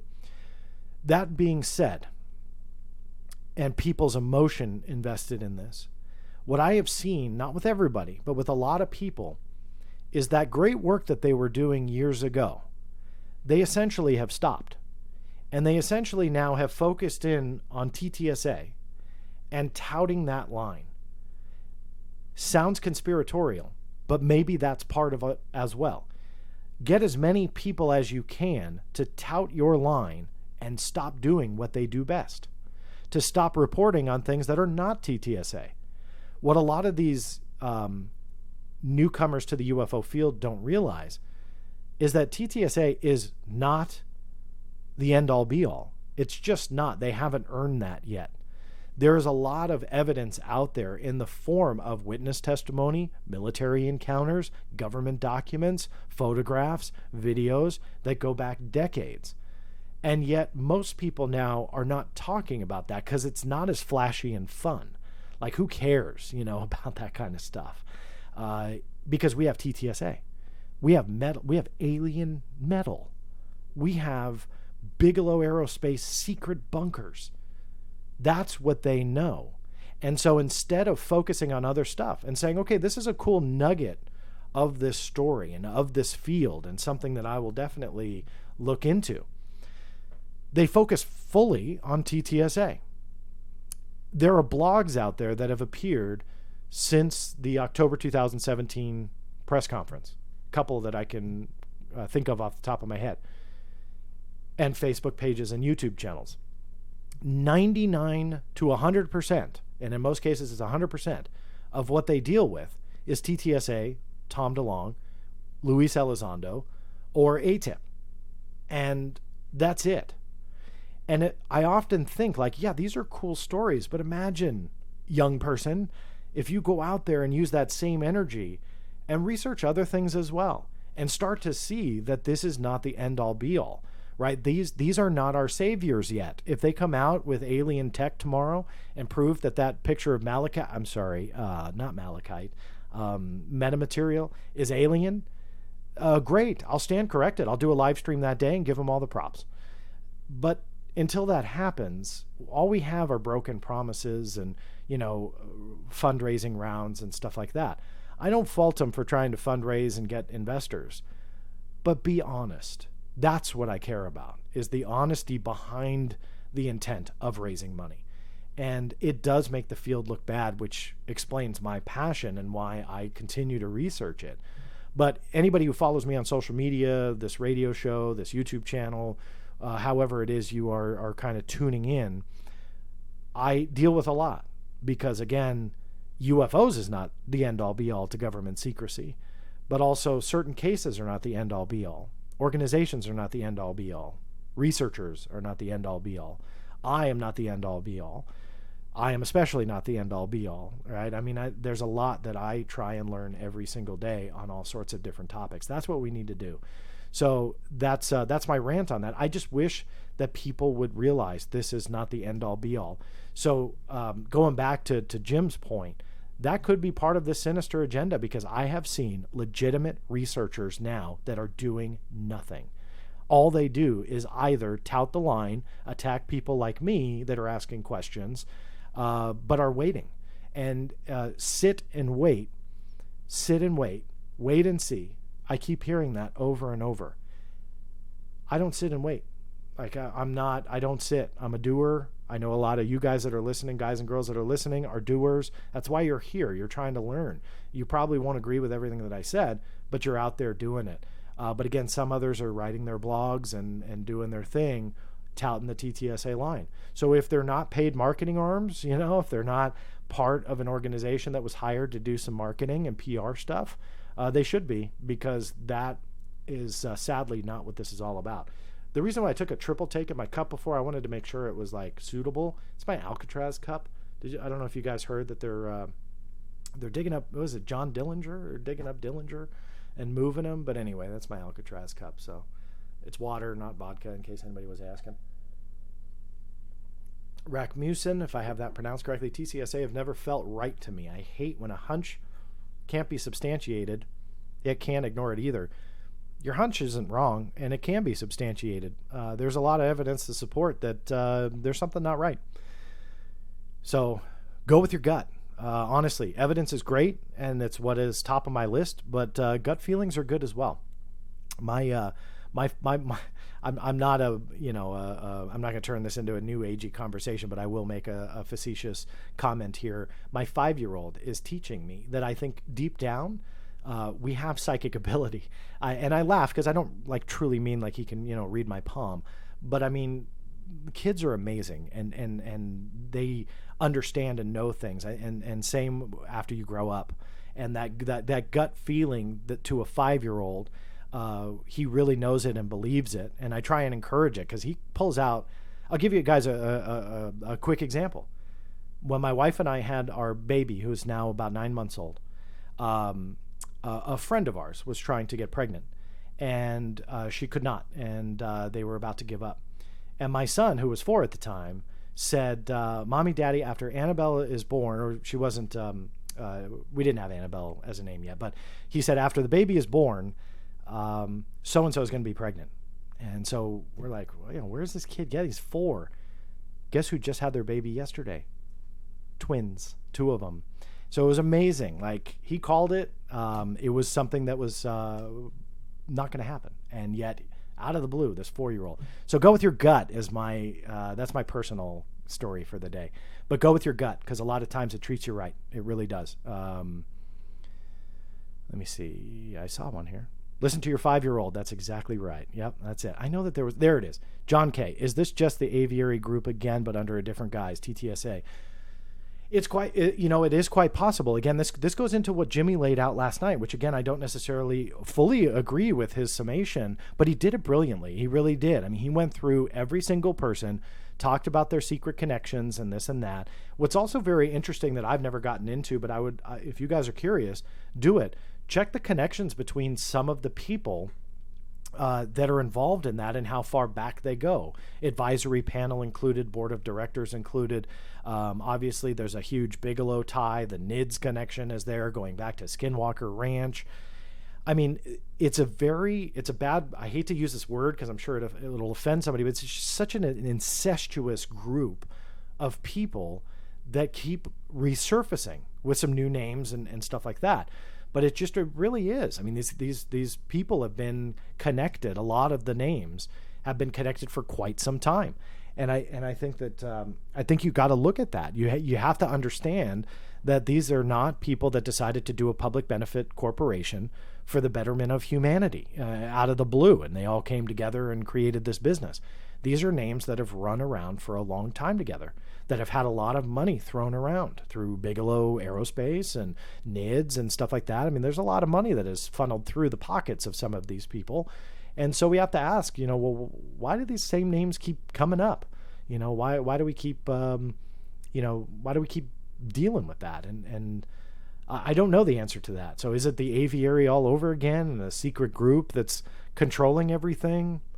Possibly. To what end? I mean, are they trying to screw things up? Well, mission accomplished so far. I mean, there's a lot of stuff that is fairly screwed up. And I think that, again, that media train that we saw December, January, February of late 2017 going into 2018, that momentum is gone. All right? I think we can all agree on that, no matter what your stance is. Now are the tones of the articles going to change? And I think we're starting to see that. You look at Popular Mechanics, published one a couple days ago, not fully as negative as the IFL Science one, but they definitely went into the debt about the corporation and that they're not doing well in that regard. There was a but, and then they went into mystery metals and weren't quite as scathing as the IFL Science article. But, again, there's a shift. There's a shift there. The biggest stories that we're seeing are from Politico, Brian Bender, who appeared on Unidentified right there on the History Channel, right side by side with Luis Elizondo and Tom DeLonge and so on. So you have to wonder, was there an agenda here? Why would that outfit ignore all else that put a negative light on TTSA or anybody involved as a true journalist? Why would they ignore that? So again, you've got a lot of players here. Is it aviary? I have no idea, but it is quite possible. John Barry Goldwater once said, this is from Roland, there is a plan. Someone must have told him the plan. Maybe you can dig deep in the archives. If I'm understanding your comment correctly, Roland, if you're talking about that if I can continue to dig to figure out the plan of TTSA, I doubt it. I think that the conspiracy, again, if I'm understanding you correctly, and show us a picture of TTSA headquarters, I think that's out there. So if I'm understanding you correctly, this is the biggest problem that I have with the government connection, in that we are giving the government too much credit. We really are, right? Like that's my gripe against the government at this point. To do this covert agenda and create this public benefit corporation and this, that, and the other thing, the UFO community is ultimately its own worst enemy. So they don't necessarily need to do that. That's why I shy away from any kind of like secret covert agenda when the government is involved in TTSA. I just don't buy it. There's a lot of interesting connections. And again, Jimmy Church outlined it brilliantly last night. I'm not going to argue with his outline of it. I just don't agree necessarily with the summation. So they don't need to do anything. The government doesn't need to do anything. The UFO community is doing the screw-up thing just fine by itself. And the reason I say that is not everybody, but a lot of people are out there supporting TTSA. And again, it's those researchers that were doing great work 3, 4, 5, 6 years ago, and a lot of it. And then all of a sudden, it's let's tout the TTSA line. Let's figure out, how I can help this corporation and make sure that anything negative is attacked. And that's problematic. So not a government connection. I think this is just corporate BS. And I think that this is potentially coming down to a money-making scheme. And yes, I know some of you will hate me for saying that. But the reason, here's why. And I brought this up last night. I'll bring it up again for all of you in case you didn't hear it. There are 2 people on the board of, or connected to TTSA strongly, Tom DeLonge and Christopher Mellon, that both of them financially could finance easily tens of millions of dollars. That would be a drop in the bucket. The Mellon family, I couldn't find a net worth for Chris himself, but the Mellon family, according to Forbes, collectively is worth over $11.5 billion. Tom DeLonge is worth anywhere from $40 to $80 million, depending upon who you want to listen to. That is a massive amount of capital that you could potentially take a couple million, 10 million, 20 million, 30 million, call Uncle so-and-so, scrounge up some funds for something that is very earth-shattering, that will benefit the public. And yet they've never done that. Right? I know that Tom DeLonge is probably pumping in his own money. He's connected certain brands and other things that I feel, I don't know if this is true or not, but I feel he probably did that to get some kind of income and cash flow into TTSA as the corporation. So you see a lot of like children's books or whatever, the Angels and Airwaves. I mean, all of that is being put into the SEC filings. So he didn't have to do that. I mean, he's a very smart guy. I give him a lot of credit. And was a fan of his, and still am musically. And he didn't have to do that, and he did it. And I think the reason is, from a business standpoint, is they needed to show cash flow. And I think that they needed to understand that they needed income going through this, or it wasn't going to last. And I think that that's why you see that. Again, I don't know that to be a fact. I'm just kind of guessing that. Other than that, they're not going to raise $10 million off of selling a T-shirt or a coffee mug with the gimbal video on it. Screenshot from the video. So they're not going to be able to do that. So I think that, okay, Joe, I'll address that in a second. So I think what ultimately, we're looking at is people that want to create a business, a reputable one that's going to make all of them a lot of money. I'm not going to fault them for that. I mean, I own my own business at home away from the Black Vault. That's what I do full time. It's away from the Black Vault. I'm here. It allows me to do Black Vault related things. But I had to, start my own business. So I respect anybody who does that. I have no problem with the drive to try and make a living, but we have to deal with that as a possibility that's what these, primarily what these board members and people that founded TTSA was doing. Because if they really felt that it was a benefit to the public, they could have, double-handedly between DeLonge and Mellon, both of them could have financed this thing from day one themselves and then moved forward with the money that they were able to put into it. Because if their ideas worked and they produced alien tech and a anti-gravity whatever, their investment would have been returned 100,000 times over. So for people like that, for me, $100 is a heck of a lot right now. But for them, a couple $1 million, my guess is probably not a big deal, especially with the family name that's involved, if it's for the betterment of humanity, and a rock star musician who probably makes that in a day. So they could have done this themselves, and they never did. And I think that that's a very telling part of this story that no one has dealt with. Joe, just clarifying Roland's question, is there anything related to documents with Goldwater's name attached? Not... Again, I'm a little bit unclear of where you're going with it. No, I'm not sure. But Goldwater's name attached to what? I'm not sure what you're talking about there. Just ignore TTSA and don't spend your money on them. They will go away. Roland, probably not anytime soon. But I do think that you're probably right. I think you're going to start seeing board members fall off. I think you're going to start seeing people disappear from the website, or maybe make a formal announcement that so-and-so is no longer involved, very much like we saw with Dr. Gary Nolan. I don't know if I know he was very supportive of the group and still is. I don't think there was any ill feelings, but I think that, people are going to start to realize, oh, okay, this isn't really working the way that I want it to, so I'm going to go do something else. I appreciate that, Roland. John, you deliver and deliver. You really deserve the money. I appreciate that. Yes, if Chris Mellon could give me a part of that $11.7 billion his family has, I won't dispute that at all. All right, so I think that is it. This went on a little bit longer than I expected, but I really do appreciate all of your time and sticking with me and listening to the live stream. I know that there was some kind of glitches. I'm still kind of learning. There's a lot of stuff to this software, which is insane.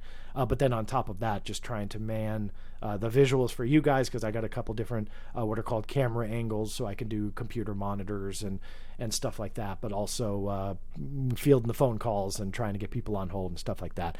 So that hold music, that will be fixed with the toll-free line, so don't fret on that. That's not standard for those who did call in. I know it was kind of awful to listen to that, but that was just the default hold music. But this is something that, again, if you guys can, help support the site, it's not obligatory, but mandatory. It's just very welcome. I really do appreciate it. There's some fun content coming, more videos on the Patreon page, but also those documents and stuff like that. I'll talk a little bit about more on there. And also these live streams, even though I will still do public ones, they will be at least once a month for those supporters who have decided to support the site and so on. So if you're interested, the link is down in the description, and you'll be able to just, for as little as $1 a month, if you can do it, that will get you access to, these videos and stuff like that. And it'll be a more intimate session, I should say, even though that sounds really bad, but more one-on-one, essentially, because obviously, it's not going to be open to the public, and we won't have as many chat room questions and stuff like that. So it's just more of a way to interact. So if you're interested, the link is down there. So I really do appreciate your time. Thank you all for listening. There's a lot of new stuff coming, so make sure you stay tuned to this channel and press that subscribe button if you haven't already. That way you can get notified of more live streams. The way the Black Vault Radio is turning out now is that I will be live streaming the interviews for the most part, and then a couple days later they'll be turned into the podcast. There'll be additional content in the podcast, and all of that will remain free. There's nothing going behind a paywall all of a sudden. Again, the Patreon page was reluctantly started, but again, it was just a way for people to support and maybe get some cool perks along the way. But all the other stuff remains free, remains open. The podcast will still be there, and subscribe to this channel. Everybody will have access to those live stream interviews. There's no set time or day, or no set time, nor is there a set day. So they'll be random. Yesterday with Mick West, and which I'm surprised no one gave me a hard time for that. In this chat, I know the comments are all over the place, but yesterday Mick was at 10 in the morning. I've done them in 2 in the afternoon. So, and there'll be evening ones, weekend ones. So it's just kind of random. And then on those interviews, as the audience grows as well, I'll make sure that I open up the toll-free lines. You can talk to the guest, have a lot of fun. So that said, thank you all. It's good to speak with you, all of those who did call in. I really do appreciate it. Those chat questions, it's hard for me to kind of see all those questions. There's a lot of other chatting going on in addition to the questions. So sorry if I missed you. Feel free to email it. When I do this again, I'll make sure that I deal with the question. So thank you all. I really do appreciate it. And we'll see you next time.